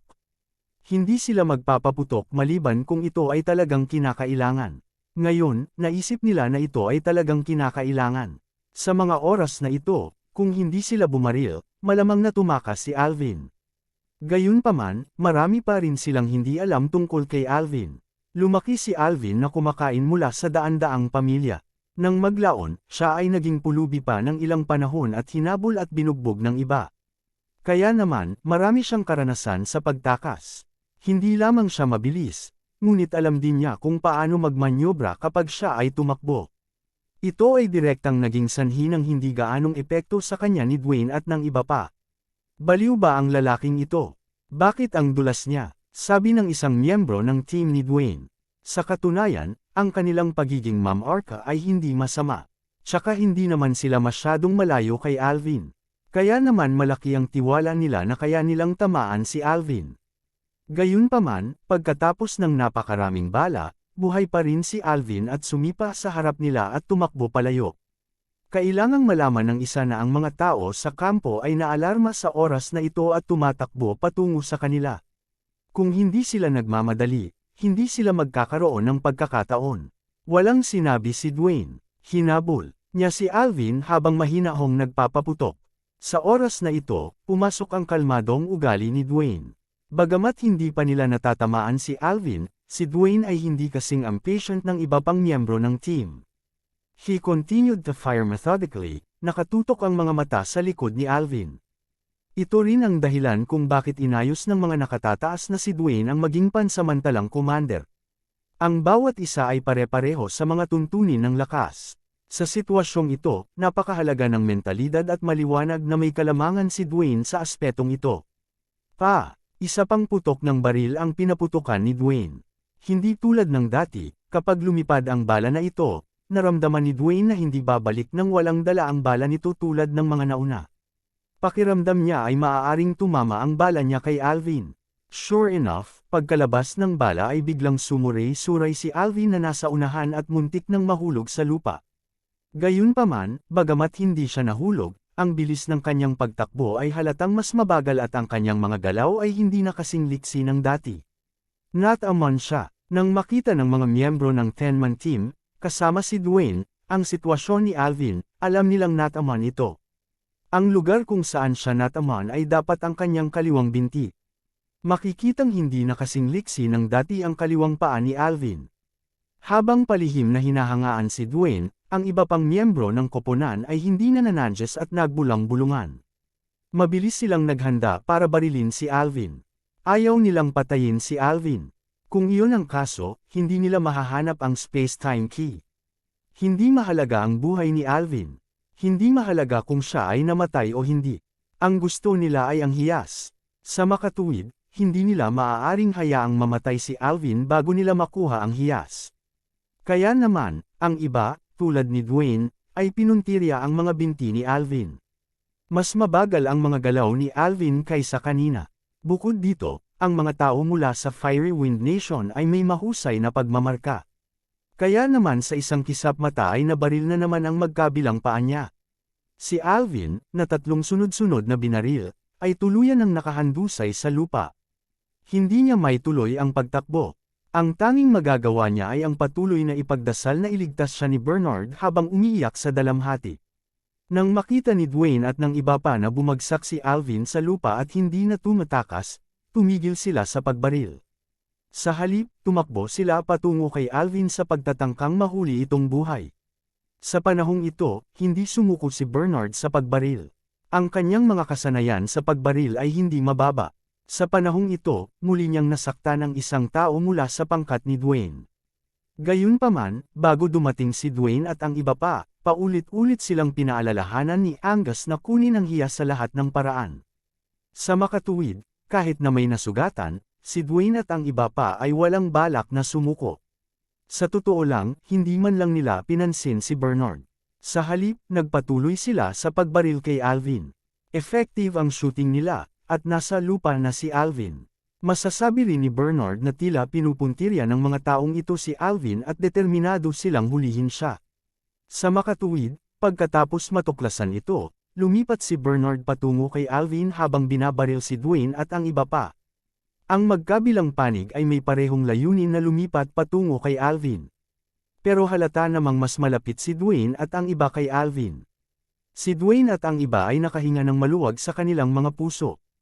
Tila bagaman mayroong ilang mga alon sa misyon na ito, magagawa pa rin nilang kumpletuhin ito sa huli. Kapag natapos na ang misyon na ito, tiyak na walang limitasyon ang kanilang pag-unlad sa hinaharap. Gayunpaman, nang si Dwayne at ang iba ay nagpapantasya tungkol sa kanilang magagandang buhay sa hinaharap at mabilis na gumagalaw patungo kay Arvin, isang sunod-sunod na matinding putok ng baril ang umalangaw-ngaw. Ang mga target ng mga bala ay walang iba kundi sila. Tumangala si Dwayne at ang iba pa, nalaman na lang nila na habang binabaril nila si Alvin at hinahabol, nag-react na ang mga sundalo sa kampo. Hindi na sila muling nagsama-sama at sumugod. Sa halip, isang grupo ng higit sa 10 maliliit na koponan ang unang tumakbo. Sa sandaling ito, bagamat hindi nila naabot si Dwayne at ang iba pa, hinailan na nila ang distansya sa pagitan nila sa shooting range. Anong klaseng team ito? Paano sila naging mabilis? Nagtataka si Dwayne at ang iba pa habang umiiwas sa mga bala. Bagaman naalarma nila ang mga sundalo sa kampo dati, naisip ni Dwayne at ng iba pa na magtatagal bago makarating ang mga sundalo sa kampo pagkatapos marinig ang putok ng baril. At ang pagkakataong ito ay sapat na para kunin nila si Alvin. Hanggat kinuha nila si Alvin, tiwala sila na maiiwasan nilang masubaybayan ng mga taong ito. Gayunpaman, mali nilang hinuhusgahan ang bilis ng reaksyon ng mga sundalo sa kampo. Ang bilis ng reaksyon ng mga taong ito ay halatang mas mabilis kaysa sa inaasahan nila, at ang tagal ng kanilang pagdating ay mas maikli din kaysa sa inaasahan nila. Si Dwayne at ang iba pa ay parang mga hari ng mga sundalo sa kani-kanilang tropa, kaya mabilis nilang naunawaan na ang mga sundalo sa kampo na ito ay halatang hindi mga ordinaryong sundalo. Ang mga ordinaryong sundalo ay hindi magkakaroon ng ganoong kabilas na bilis ng reaksyon, kaya ang pangkat na ito ay hindi maaaring maging isang ordinaryong sundalo. Gayunpaman, huli na para isipin ito ngayon. Mahigit 10 katao ang sumugod palabas ng kampo at tumakbo palapit sa kanila habang patuloy ang pagbaril sa kanila. Kung tutuusin, naramdaman pa nilang pinipilit nila sila hanggang sa hindi na nila maiangat ang kanilang mga ulo. "Boss, ano ang dapat nating gawin?" Tanong ng isang miyembro. Ngayon, nasa dilema sila. Hindi naman kalayuan si Alvin sa kanila, para mahuli nila siya bago dumating ang mga iyon. Gayunpaman, kung gagawin nila iyon, sila ay magdaranas ng malaking pagkalugi. Hindi imposible na higit sa kalahati sa kanila ang masusugatan o mamamatay. Isa pa, gusto nilang ilayo si Alvin, hindi patayin. Sa makatuwid, ito ay katumbas ng pagkakaroon ng karagdagang pasanin. Kung gusto nilang umalis ng mabilis kasama si Alvin ay napapaligiran sila ng mga taong nasa likod nila. Sa oras na iyon, magiging napakahirap para sa kanila na makatakas. Kahit na hostage nila si Alvin, hindi sila kumpiyansa na makakaalis sila ng tuluyan. Ang mga sundalo sa kampo na ito ay hindi pangkaraniwan, kaya napaka-posible na mayroong ilang mga sharpshooter. Kung gusto na nilang sumuko kay Alvin, hindi pa huli ang lahat para umatras sila ngayon dahil dikit na dikit sila sa barbed wire, kaya madali silang makawala. Gayunpaman, nang makitang malapit na nilang mahuli si Alvin, at halos 10 metro lang ang pagitan ng magkabilang gilid, ayaw nilang sumuko ng ganoon na lamang. Mabilis na natimbang ni Dwayne ang mga kalamangan at kahinaan sa kanyang puso. Pagkatapos, dumating siya sa conclusion na hindi sila kumpiyansa na makakaalis sila sa lugar na ito ng buhay kung patuloy silang sumulong. Bagamat paulit-ulit na sinabi sa kanila ni Angus na kailangan nilang makuha ang mga hiyas sa lahat ng bagay, at hindi sila natatakot na isakripisyo ang kanilang sarili, ang misyon ay magiging walang kabuluhan at tiyak na mabibigo sila kung ang lahat ay mamatay. Kabanata 2177. Umalis. Kahit na ayaw sumuko ni Dwayne, wala siyang choice kundi gawin ang desisyong ito pagkatapos timbangin ang mga kalamangan at kahinaan. Kung pupunta sila ngayon, madakip nila si Arwen, ngunit hindi nila ito madala. Kung mangyayari iyon, mabibigo rin ang misyon. Kaya naman, mas mabuting umatras na sila ngayon. Hanggat nabubuhay pa si Arwen, magkakaroon pa sila ng pagkakataon. Hindi tayo maaaring umatras. Gayunpaman, ang hindi inaasahan ni Dwayne ay pagkatapos niyang magbigay ng utos na umatras ay may malinaw na tumutol dito. Pinandilatan ni Dwayne ang taong iyon ng nakamamatay na tingin, ngunit hindi naman natatakot ang taong iyon. Kumpiyansa siya na hindi mas mababa ang lakas niya kaysa kay Dwayne. Kung sasalakayin siya ni Dwayne, mahirap sabihin kung sino ang mananalo. Sabi ko retreat, ako ang pansamantalang commander ng pangkat na ito. Dapat makinig kayong lahat sa utos ko. Sabi ni Dwayne sa hindi magiliw na tono. Hindi tayo pwedeng umatras. Kahit kititing ay hindi umatras ang taong iyon sa pagbabanta ng tingin ni Dwayne. Sa halip, mariin niyang sinabi, bago tayo dumating, sinabi na ni General Angus na kailangan nating makuha ang batong iyon sa lahat ng bagay. Ngayong nasa harapan natin ang target, hindi tayo maaaring sumuko sa pagkakataong ito. Pwede mo ba siyang ilayo? Walang kwenta kung hindi mo kaya, sabi ni Dwayne. Nang makitang palapit na ng palapit ang mga tao sa kampo sa kanila, lalong nabalisa si Dwayne. Kung hindi sila aalis ngayon, hindi sila makakaalis kahit gusto nila. No matter what, this is our best chance. We have to give it a try, giit ng taong iyon. Kung hindi namin makuha ang target sa pagkakataong ito, ang aming mga pagkakataon ay magiging mas slim sa susunod na pagkakataon. Alam nating lahat kung ano ang magiging kahihinatnan kapag nabigo tayo sa huling misyon. Ang iba ay nanunood pa rin ng palabas sa simula. Pagkatapos ng lahat, hindi sila isang koponan sa simula. Ngayong may nakita silang nag-aaway ni Dwayne, hindi lang nila napigilan, parang nanunood din sila ng palabas. Anyway, hindi maganda ang impression nila sa kanilang dalawa, at wala rin silang naging friendship.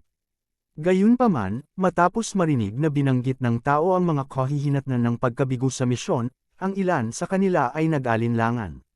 Sa katunayan, kahit na hindi sinabi ni Angus sa kanila ng malinaw, alam nila sa kanilang mga puso na kapag nabigo sila sa misyon, ang kanilang karera sa militar ay karaniwang magtatapos. Hindi magkakaroon ng anumang mga pag-unlad sa hinaharap. Sa makatuwid, ang misyong ito ay napakahalaga sa lahat. Hanggat nabubuhay pa tayo, may pagkakataon pa tayo. Maaari tayong mag-isip ng iba pang paraan. Gayunpaman, kung mamamatay tayo dito, wala na tayong pagkakataon. Wala akong pakialam sa buhay ko o kamatayan, ngunit kung hindi natin makumplito ang misyon, malaking kawalan ito sa Firewind Country. Dapat alam mo kung gaano kahalaga ang hiyas na iyon para kay General Angus. Obviously, hindi ito ordinaryong hiyas, sabi ni Dwayne. Pagtingin sa papalapit na mga kalaban, sa wakas ay sinabi ni Dwayne, sasabihin ko pa. Mag-retreat ka muna, pagkatapos ay pag-isipan ang pagkain mamaya. Kung may gustong manatili, wala akong tutol. Sinulyapan ni Dwayne si Arvin na nakahandusay sa lupa, at bakas sa kanyang mga mata ang hindi pagnanais. Pagkatapos, tumalikod siya at umalis ng walang pag-aalinlangan. Dahil napagpasyahan niyang gawin ito, hindi siya isang taong mahilig mag-drag ng mga bagay. Pagkaalis ni Dwayne, may ilang tao pang umalis kasama niya. Hindi nila sinunod ang utos ni Dwayne ng walang kondisyon, ngunit naunawaan din nila na may katuturan ang mga salita ni Dwayne. Hanggat nabubuhay pa sila, nagkaroon pa sila ng pagkakataong makumplito ang misyon. Gayunpaman, hindi ganoon ang naisip ng lahat. Nasa harapan na nila ang pagkakataon, at hindi nila ito kayang isuko ng ganun-ganun lang. Ang ilang mga tao ay hindi nag-alala. Ang unang taong tumutol sa pag-urong ay isa sa kanila, at ang dalawa pang tao ay hindi rin umalis. Dwayne, ang duwag na yan. I-report ko talaga sa mga nakatataas ang bagay na to pagbalik ko, sabi ng unang tumutol. Sabi ng unang tumutol, tumingin siya sa dalawa pang nanatili at sinabing, 3 na lang sapat na. Kailangan na lang nating alisin ang target. Sa oras na iyon, ang kredito para sa misyon na ito ay sa ating 3. Ang iba ay hindi lamang makakakuha ng anumang kredito, ngunit mapaparusahan din. Ang iba pang 2 tao ay may katulad na pag-iisip. Ang isa sa kanila ay hindi handang talikuran ang misyon ng ganoon na lamang, at ang isa pa ay hindi nila iniisip na maghanap ng kayamanan sa gitna ng panganib. Ngayong umalis na si Dwayne kasama ang kanyang mga tauhan, 3 na lang silang natitira. Kung makumplito nila ang misyon, tiyak na hindi maliit ang reward mula sa mga nakatataas. Lalo na kung ikukumpara kay Dwayne at sa iba pa, mas malaki ang kontribusyon nilang 3. Okay, let's do it, sabay na sabi ng 2 pang tao. Wala na masyadong oras. Takpan ninyo akong 2, pupuntahan ko ang target, sabi ng unang tumutol sa pag-urong. Okay, walang alinlangan na sabi ng 2 pa. Pagkatapos noon ay marahas na pinaputukan ng 2 ang mga taong sumusugod sa malayo. Sa pagkakataong ito, pinaghandaan nila ng husto. Sa makatuwid, sila rin ay may mahusay na kagamitan. Ngayon na ginagamit nila ang kanilang buong lakas, saglit, sila ay puno ng lakas ng putok at medyo malakas. Sinamantala ng ibang tao ang pagkakataong ito para tumakbo sa gilid ni Alvin, yumuko at ibinaba ang ulo. Bagamat may 2 miyembro ng team na tumulong sa pagtatakip sa kanya, marami pa rin ang mga bala na tumama sa kanya, na tumalsik ng maraming lupa.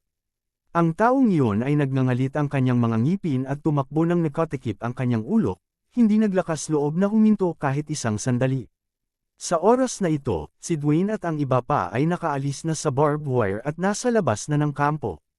Lumingon siya para tingnan ang sitwasyon sa loob at mahinang nagsalita, mga tanga.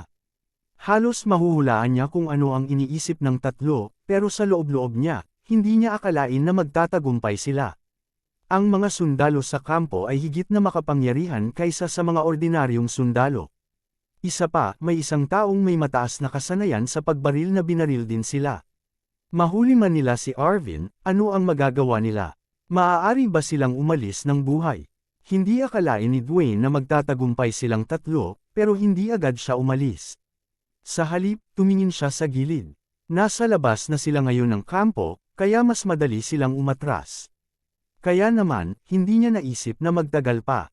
Bagamat ito ang unang pagkakataon na nakipagtulungan ng ganito ang 3 taong nanatili, hindi naman masama ang kanilang pagtutulungan dahil sa taset na pagkakaunawaan ng mga eksperto. Ang 2 tao ay gumamit ng nakatutuwang putok upang sugpuin ang mga tao sa kampo. Bagamat hindi nila lubos na masupol ang mga tao sa kampo, lumikha ito ng maraming pagkakataon para sa ibang tao.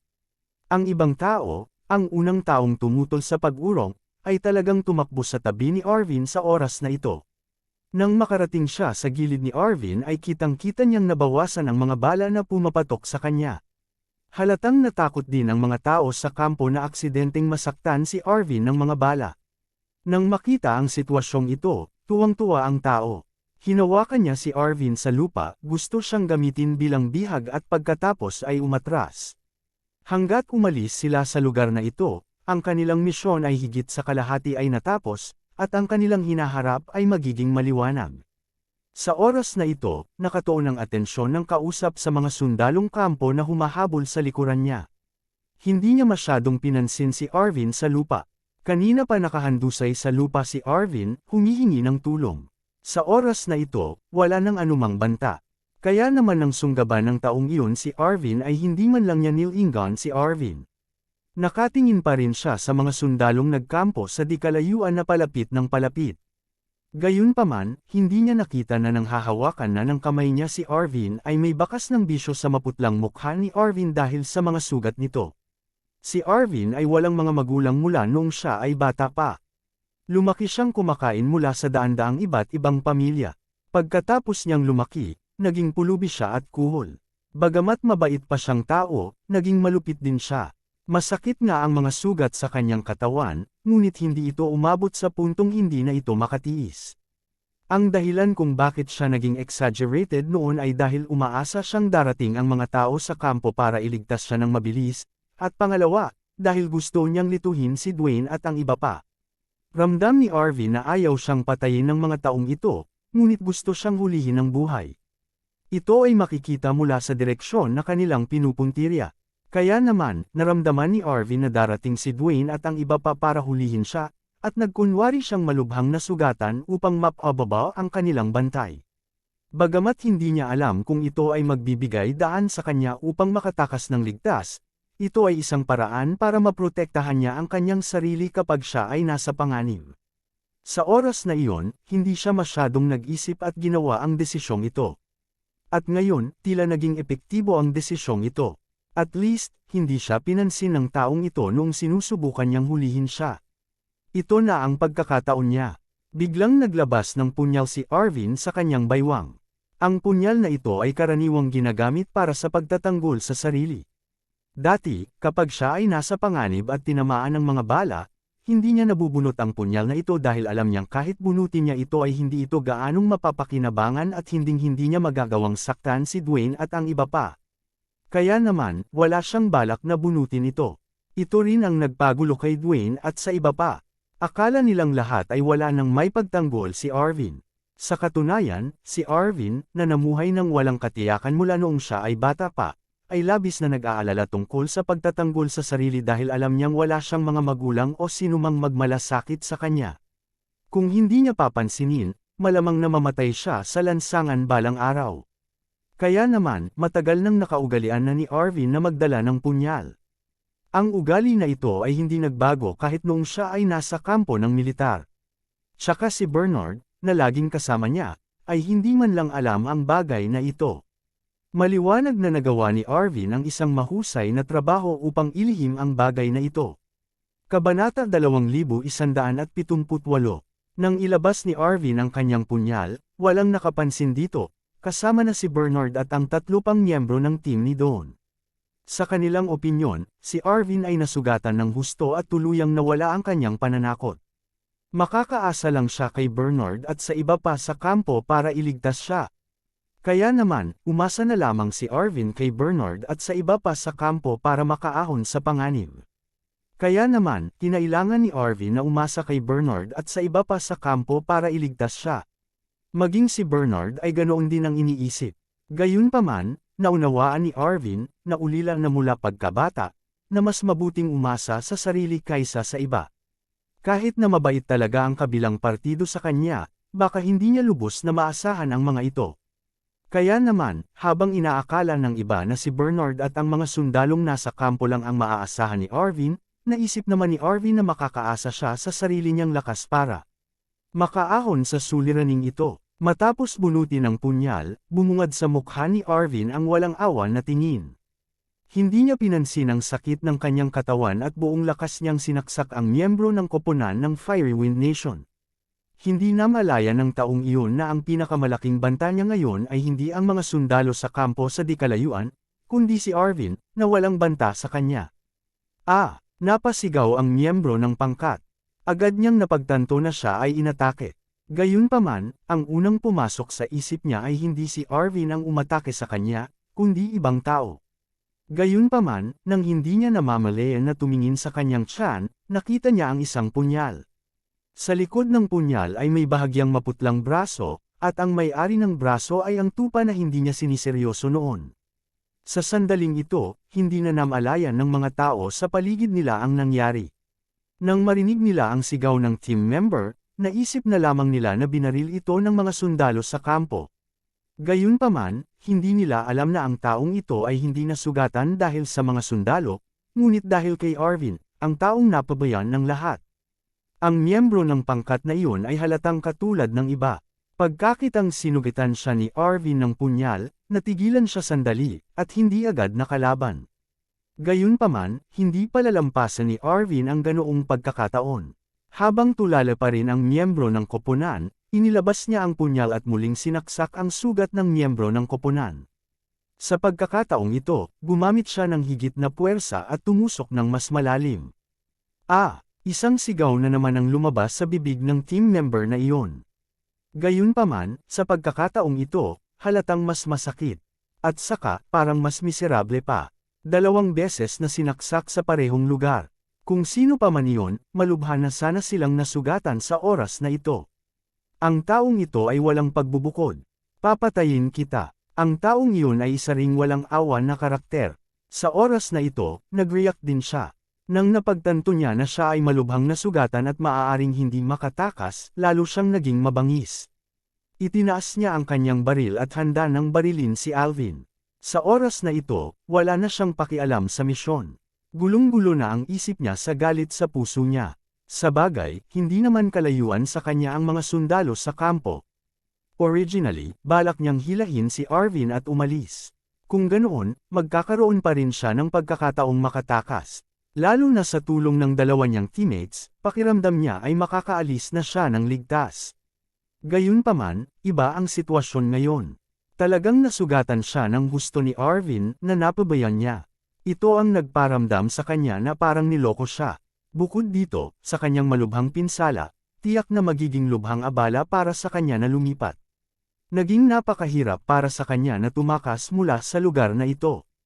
Bukod dito, sa sitwasyong ito, naging isang labis na pag-asa para sa kanya na kunin si Arvin.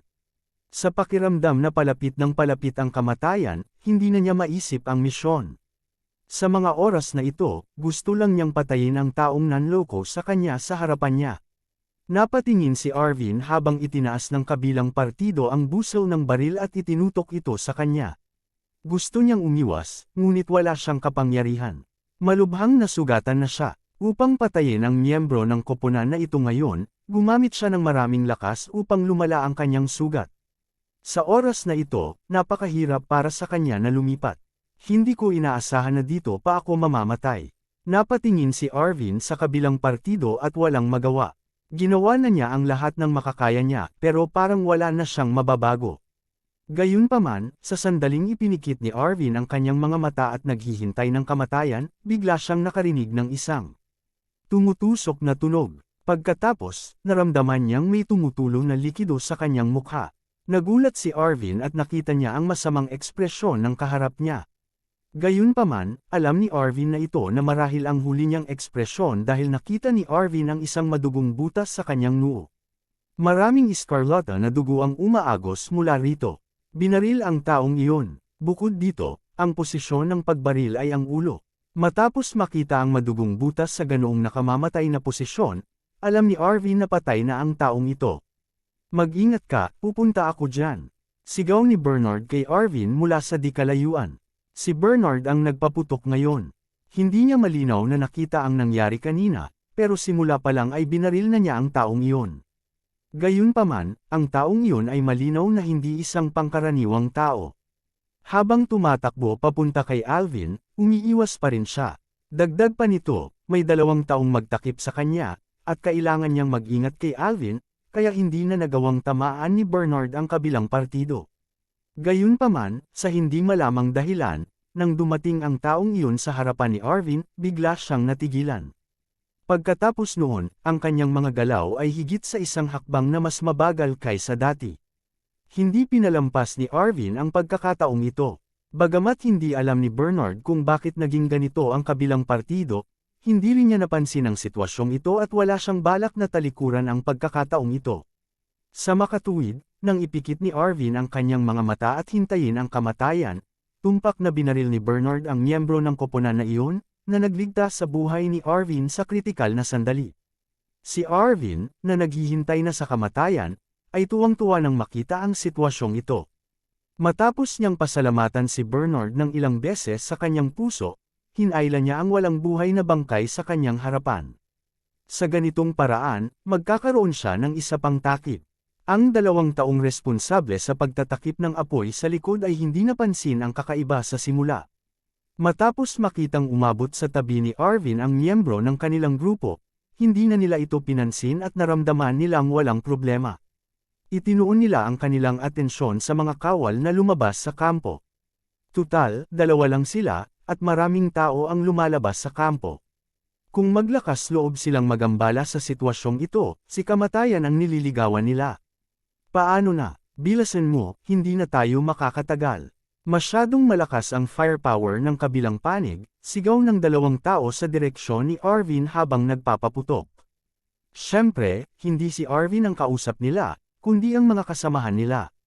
Gayunpaman, pagkatapos sabihin ito ng 2 beses, wala silang nakuhang sagot. Noon lang nila naramdaman na may mali.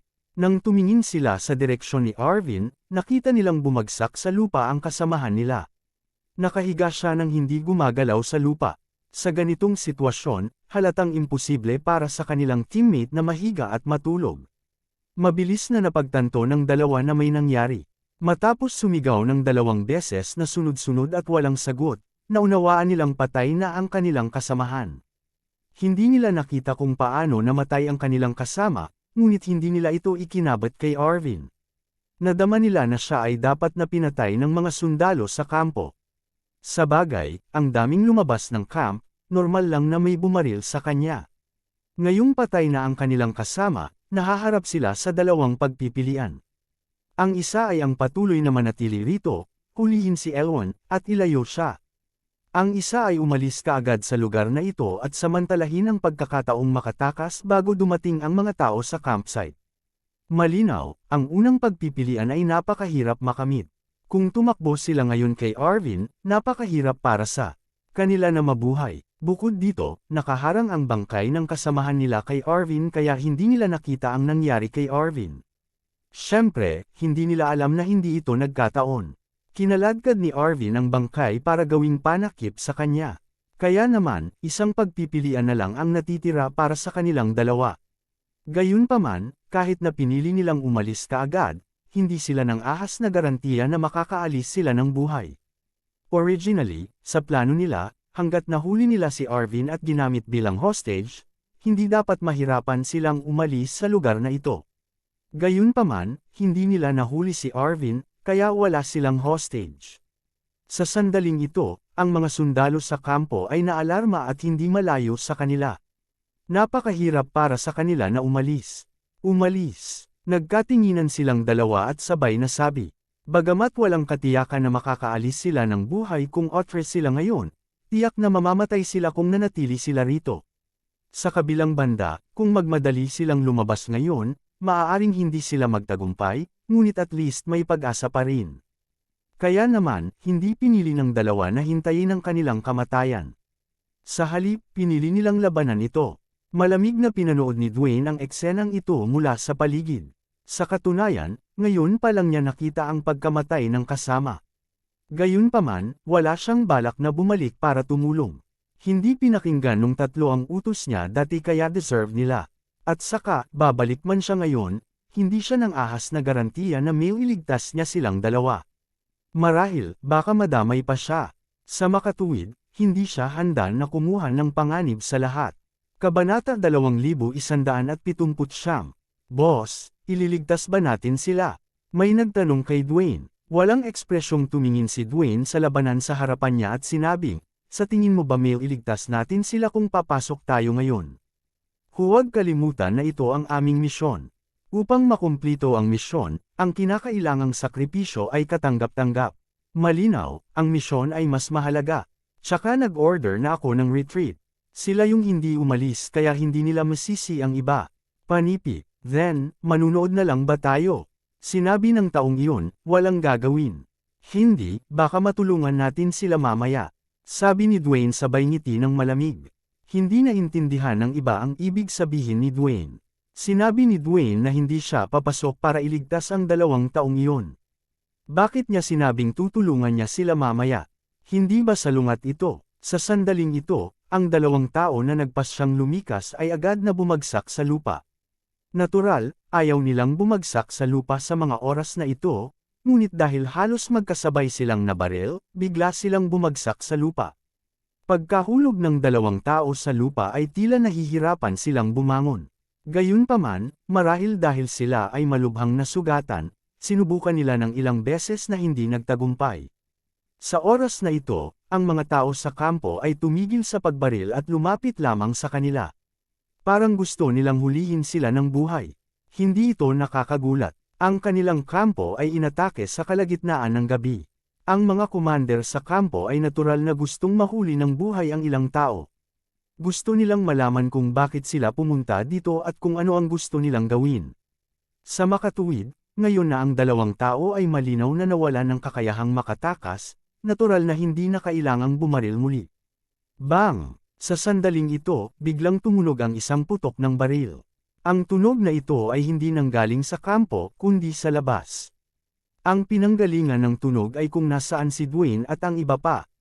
Gulat na gulat at pagdududa ang tingin ng mga kampo ni Dwayne kay Dwayne.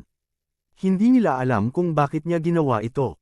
Sa oras na ito, napanatili pa rin ni Dwayne ang kanyang poster sa pagbaril. Ang putok kanina ay pinaputukan ni Dwayne. Ang kanyang target ay hindi ang mga tao sa kampo, at hindi rin si Alvin ang nakahandusay sa lupa, kundi ang kanyang dalawang nasugatang miyembro ng koponan. Binaril ni Dwayne ang sarili niyang mga tao. Bukod dito, napatay niya ang isa sa kanila sa isang putok. Hindi alam ng mga miyembro ng team niya kung bakit niya ginawa ito.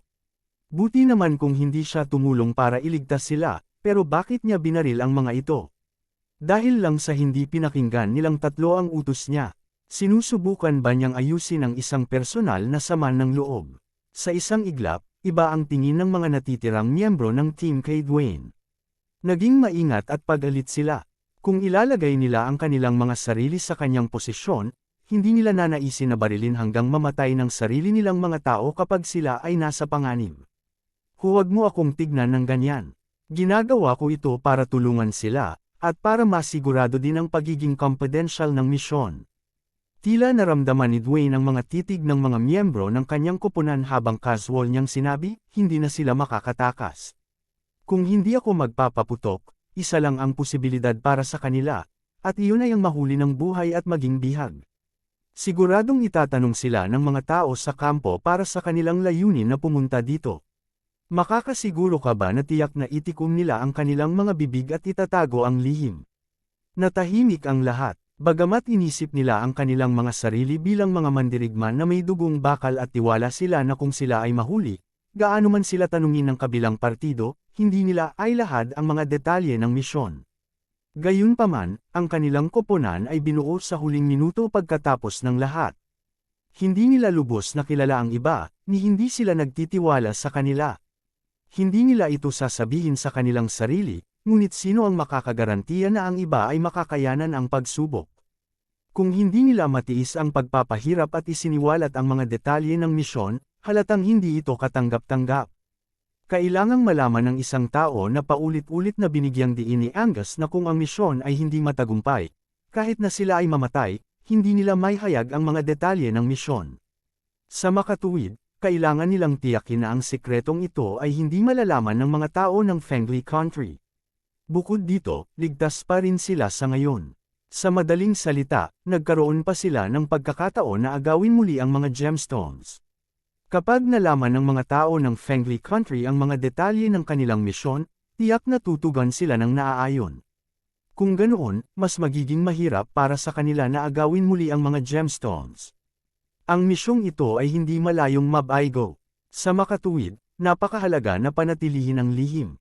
Ginagawa ko ito para matulungan sila at matupad ang kanilang mga hiling, para hindi na sila magdusa bilang mga bihag, ani Dwayne. Habang nagsasalita siya, ibinaling niya ang nguso sa natitirang tao. Mukhang naintindihan naman ng taong iyon ang gagawin ni Dwayne. Desperado siyang humingi ng awa. Ayaw niyang mamatay, kahit na siya ay magiging bihag. Gayunpaman, halatang walang pakialam si Dwayne sa kanyang iniisip. Umalangaw-ngaw ang isa pang putok ng baril. Ang sundalo ng Blazing Wind Country, na walang gaanong kadaliang kumilos, ay namatay sa ilalim ng baril ni Dwayne. Namatay siya sa kamay ng sarili nilang mga tao. Fair na, pagkaputok ni Dwayne ay agad itong tumalikod at umalis. Kung hindi siya aalis ngayon, nanganganib silang mapaligiran. Napasulyap ang iba sa 3 bangkay sa field, sa katahimik na tumalikod at umalis kasama si Dwayne. Iniwan na nila ang mga kinikilos ni Dwayne, at sumang-ayon din sila sa kanya sa kanilang mga puso.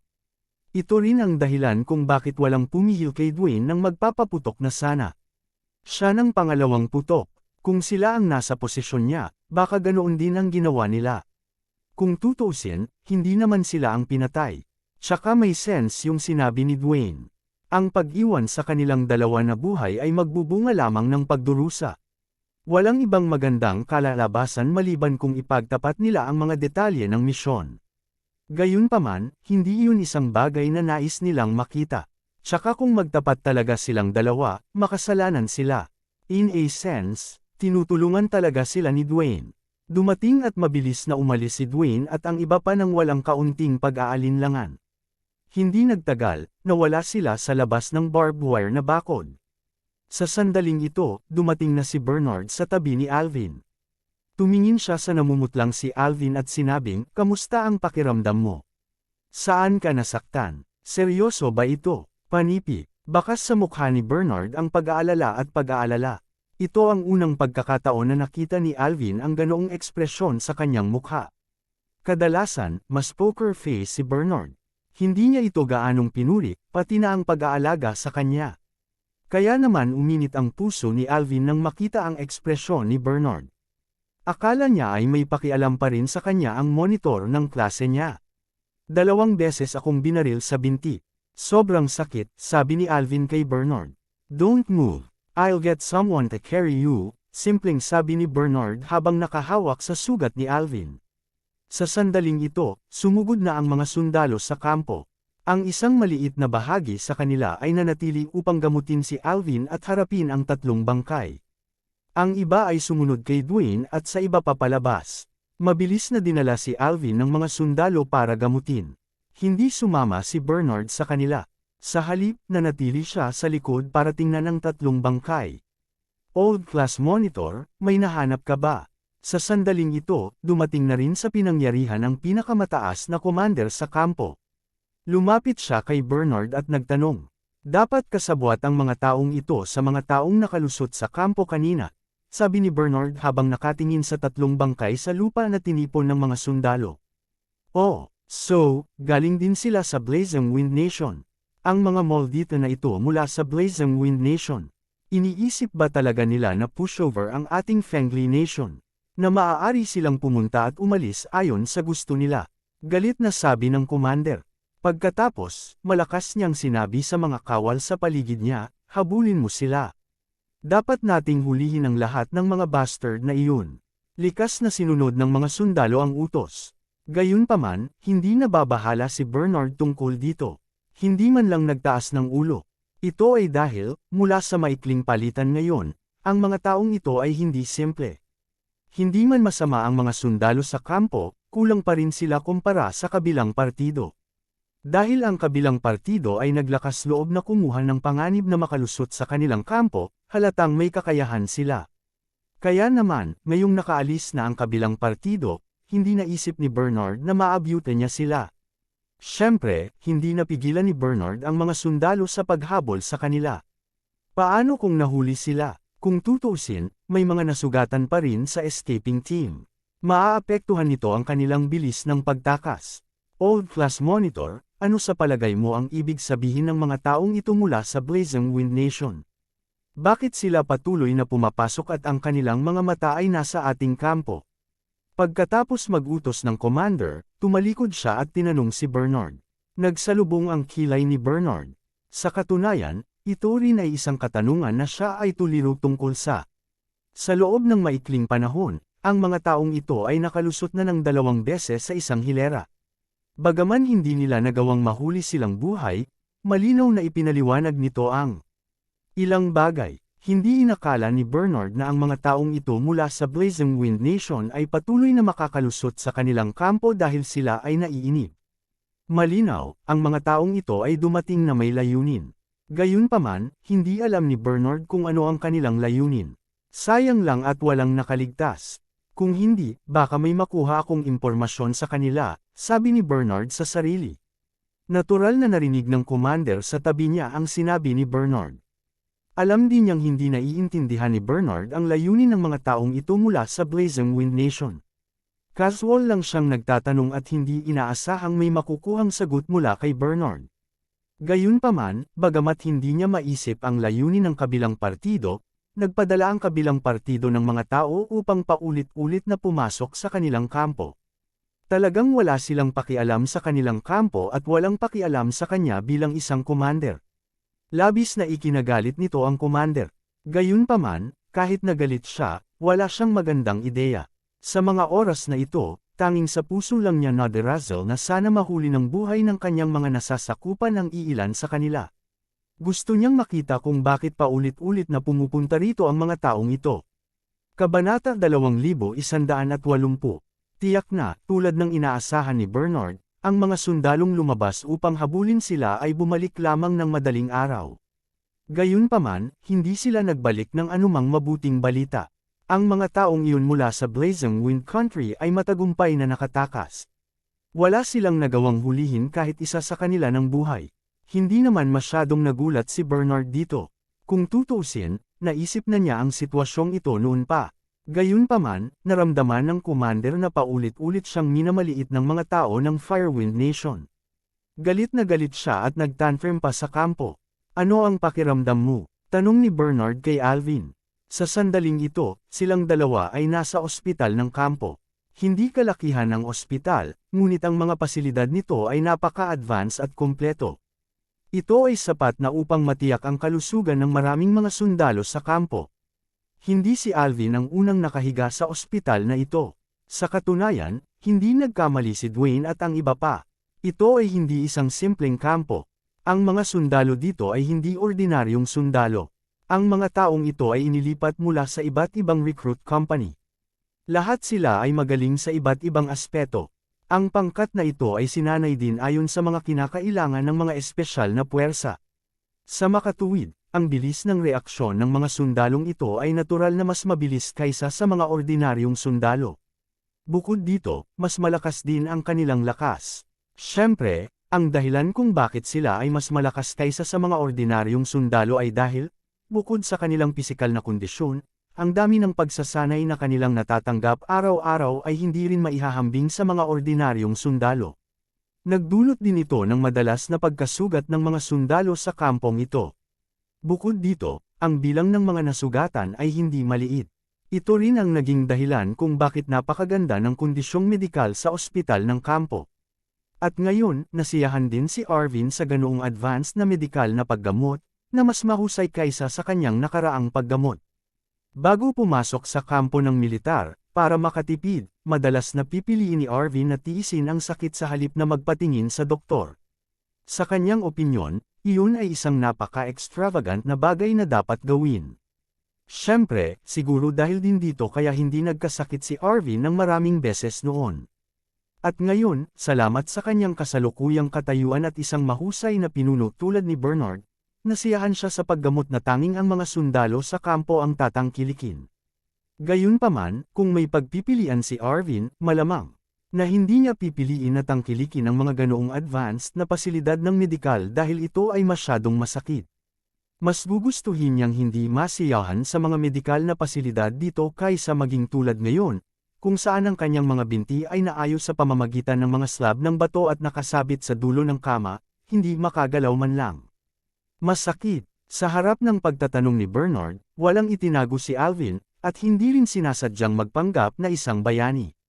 Sa kanyang mayamang karanasan sa lipunan, natural niyang alam na kung minsan, ang pagpapanggap bilang isang bayani ay hindi isang magandang bagay. Sobrang sakit. Sabi ni Alvin, "Subaybayan, sino ang mga taong iyon? Bakit sila pumunta sa aming kampo? May maganda ba sa kampo natin? Bakit may 2 alon ng mga tao sa napakaikling panahon? Isa pa, tila hindi ordinaryong tao ang mga taong ito." Panipi. Ito rin ang pinagtataka ni Alvin. Sa katunayan, hanggat ang isa ay nasa kampo na ito, walang sinuman ang hindi nalilito. Sa lohikal na pagsasalita, kahit na ang mga sundalo sa kampo na ito ay mas malakas kaysa sa mga nasa ibang lugar, walang espesyal sa ibang mga lugar. Hindi ito dapat makaakit ng napakaraming tao. Hindi kaya may importanteng bagay sa kampo. O baka isang tao. Sa pag-iisip nito, napatitig si Alvin kay Bernard. Marahil, may kinalaman ito sa monitor ng klase niya. Talagang hindi ordinaryong cookery class monitor si Bernard. Nakikita ito ni Alvin basta hindi siya tanga. Gayunpaman, hindi alam ni Alvin ang tiyak na background ni Bernard. Kaya naman nahulaan niya sa kanyang puso na baka may kinalaman kay Bernard ang mga pumupunta rito. Tama ka, talagang hindi ordinaryong tao ang mga iyon. Kilala ni Bernard ang lahat. The preliminary investigation has been done. Yung mga taong yun kagabi ay kapareho ng mga taong yun last time. Lahat sila ay galing sa Fiery Wind Nation. At saka, kung titignan ang husay nila, kahit sa Fiery Wind Nation, hindi sila dapat ordinaryong tao. Gayunpaman, hindi ko alam ang tiyak na dahilan kung bakit sila pumunta dito. Marahil ay dahil nakita niyang nasugatan si Alvin, o dahil sa performance ni Alvin noon, nagliwanag ang mga mata niya. Kaya naman, sa pagkakataong ito, hindi nag-isip si Bernard na magsabi pa ng ilang salita sa kanya. Gayunpaman, hindi gaanong alam ni Bernard ang pagkakakilanlan at layunin ng mga taong iyon. Kaya naman, wala siyang masabi. Ikaw naman, hindi ko akalain na may trump card ka pala. Tumingin si Bernard kay Alvin at sinabing may kakaibang ngiti sa labi. Halata namang sobrang kontento siya sa performance ni Alvin noon. Sa isang tiyak na lawak, itinuring na ni Bernard si Alvin bilang kanyang disipulo. Gusto niyang ibigay ang lahat ng natutunan at nalalaman niya kay Alvin. Kaya naman, sa nakikitang mahusay na pagganap ngayon ni Alvin, natural na nasiyahan siya. Nang marinig ang papuri ni Bernard, bahagyang napahiya si Alvin at sinabing, napilitan akong gawin ito para sa kapakanan ng buhay. Alam ni Bernard ang background ni Alvin. Dahil napagdesisyonan niya sa kanyang puso na si Alvin ang kanyang magiging alagad, tiyak na kailangan niyang maunawaan ang sitwasyon ni Alvin. Kaya naman, natural niyang alam ang background ni Alvin. Kaya naman, pagkatapos marinig ang mga salita ni Alvin, naunawaan ni Bernard. Hindi naging matatag ang buhay ni Alvin mula noong bata pa siya. Bilang ulila, kahit may mga kapitbahay siyang tutulong sa kanya, siguradong mabubuli siya ng iba. Sa makatuwid, ito ay normal na magkaroon ng ilang mga tricks sa kanyang manggas. Bukod dito, kung titignan ang hitsura ni Alvin, tiyak na isa siyang magsasapanganib ng kanyang buhay sa mga kritikal na sandali. Monitor, anong klaseng tao ka? Nang makitang maganda ang mood ni Bernard, hindi napigilan ni Alvin na magtanong sa kanyang puso. Nakikita ko na ang general sa kampo ay napakagalang sa iyo. Tinatawag ka pa niyang old monitor. Ito talaga ang pagdududa sa puso ni Alvin. Kasabay nito, ito rin ang pagdududa ng iba pang mga sundalo sa kampo. Nakikita ng lahat na bagamat si Bernard ay isang sundalo lamang ng cookhouse sa ibabaw, tiyak na mayroon siyang ibang pagkakakilanlan. Kung hindi, ang pinakamataas na commander sa kampo ay hindi magiging ganoon kagalang sa kanya. Isa itong paggalang na makikita ng lahat. Gayunpaman, kung si Bernard man o ang commander, wala silang intensyon na ipaliwanag ang bagay na ito. Kaya naman, bagamat naguguluhan ang lahat, hindi pa rin nila alam ang dahilan sa likod nito. Pakiramdam ni Alvin ay mas naging pamilyar siya kay Bernard sa panahong ito. Medyo naiintindihan din niya si Bernard. Bagamat medyo hindi siya malapitan, alam ni Alvin na si Bernard ay isang mainit na tao. Hindi siya masamang tao, at ngayon, mukhang mas masaya si Bernard. Tinanong ni Alvin ang tanong na matagal nang nasa puso niya. Sino ang nakakaalam na pagkatapos marinig ni Bernard ang sinabi ni Alvin ay biglang nagbago ang ngiti sa kanyang mukha. Nawala ang ngiti at napalitan ng seryosong mukha ng kawalan ng pakialam na mahirap lapitan ng mga tagalabas. Don't worry about things that you shouldn't care about. Don't ask about things that you shouldn't ask, Bernard said. Hindi agad sumuko si Alvin sa pagkakataong ito. Pagkatapos ng lahat, ito ay isang bihirang pagkakataon. Karaniwang wala siyang pagkakataon at lakas ng loob na magtanong, "Subaybayan, curious lang ako at nag-aalala sa iyo." Nang makitang hindi man lang nagbago ang ekspresyon ni Bernard, nagpatuloy si Alvin, "Subaybayan mo, pag-isipan mo. Yung mga taga Firewind Nation, For some reason, 2 beses nang nakapasok sa kampo natin sa maikling panahon. Bakit hindi sila pumunta sa ibang kampo? Bakit sila pumunta sa kampo natin? Dahil ba may isang bagay o isang tao sa ating kampo na kanilang pinahahalagahan? Sa mga bagay-bagay, bagamat medyo espesyal ang kampo namin, wala namang masyadong espesyal. Marahil, ang Firewind Nation ay mayroon ding mga bagay dito, kaya pinagmasdan ni Alvin ang ekspresyon ni Bernard habang nagsasalita. Nang makitang tila nakikinig ito ng mabuti sa kanya, mas naging kumpiyansa siya. So, I think that they are here for someone very important to them. Otherwise, why would they come twice in a short period of time? Nagpatuloy si Alvin. Are you trying to say na hinahanap nila ako? Mahinahong sabi ni Bernard. Hindi ako sigurado tungkol doon. Sabi ni Alvin, I just think that it is possible. That's why I want to know something about you, Monitor. I'm just a cookhouse soldier, a cook. Walang sikreto, ani Bernard. Ang isang ordinaryong sundalo ng cookhouse ay hindi magkakaroon ng ganoong kalaking kakayahan. Ang isang taong may ganoong kalaking kakayahan ay hindi dapat maging isang tagapagluto, patuloy ni Alvin. Sa panahong ito, nagsasanay si Alvin sa ilalim ni Bernard. Ang natutunan niya ay itinuro din ni Bernard. Sa makatuwid, natural na mas alam niya kaysa sa iba kung anong uri ng kakayahan mayroon si Bernard. Masasabing kahit medyo matanda na si Bernard ngayon, siguradong hindi mababa ang lakas niya sa mga espesyal na sundalong iyon. Ito ay lubos na naiisip kung gaano kalakas si Bernard noong siya ay bata pa. Kaya naman, sigurado si Alvin na tiyak na hindi ordinaryong tao si Bernard. Dapat may mga sekreto sa kanya. Ilang saglit na hindi umimik si Bernard, at bumungad sa kanyang mukha ang nag-aalalang ekspresyon. Iniisip din niya kung may kinalaman sa kanya ang mga tao mula sa Blazing Wind Country na pumupunta rito. Orihinal na, noong unang dumating ang mga taong iyon, mayroon na siyang hula. At ngayon, dumating muli ang mga tao mula sa Firewind Nation, at ang mga salita ni Alvin ay lalong naghinala kay Bernard sa posibilidad na ito. Gusto mo ba talagang malaman? Tumingin si Bernard kay Alvin at mahinang sinabi. Tumango si Alvin ng pilit.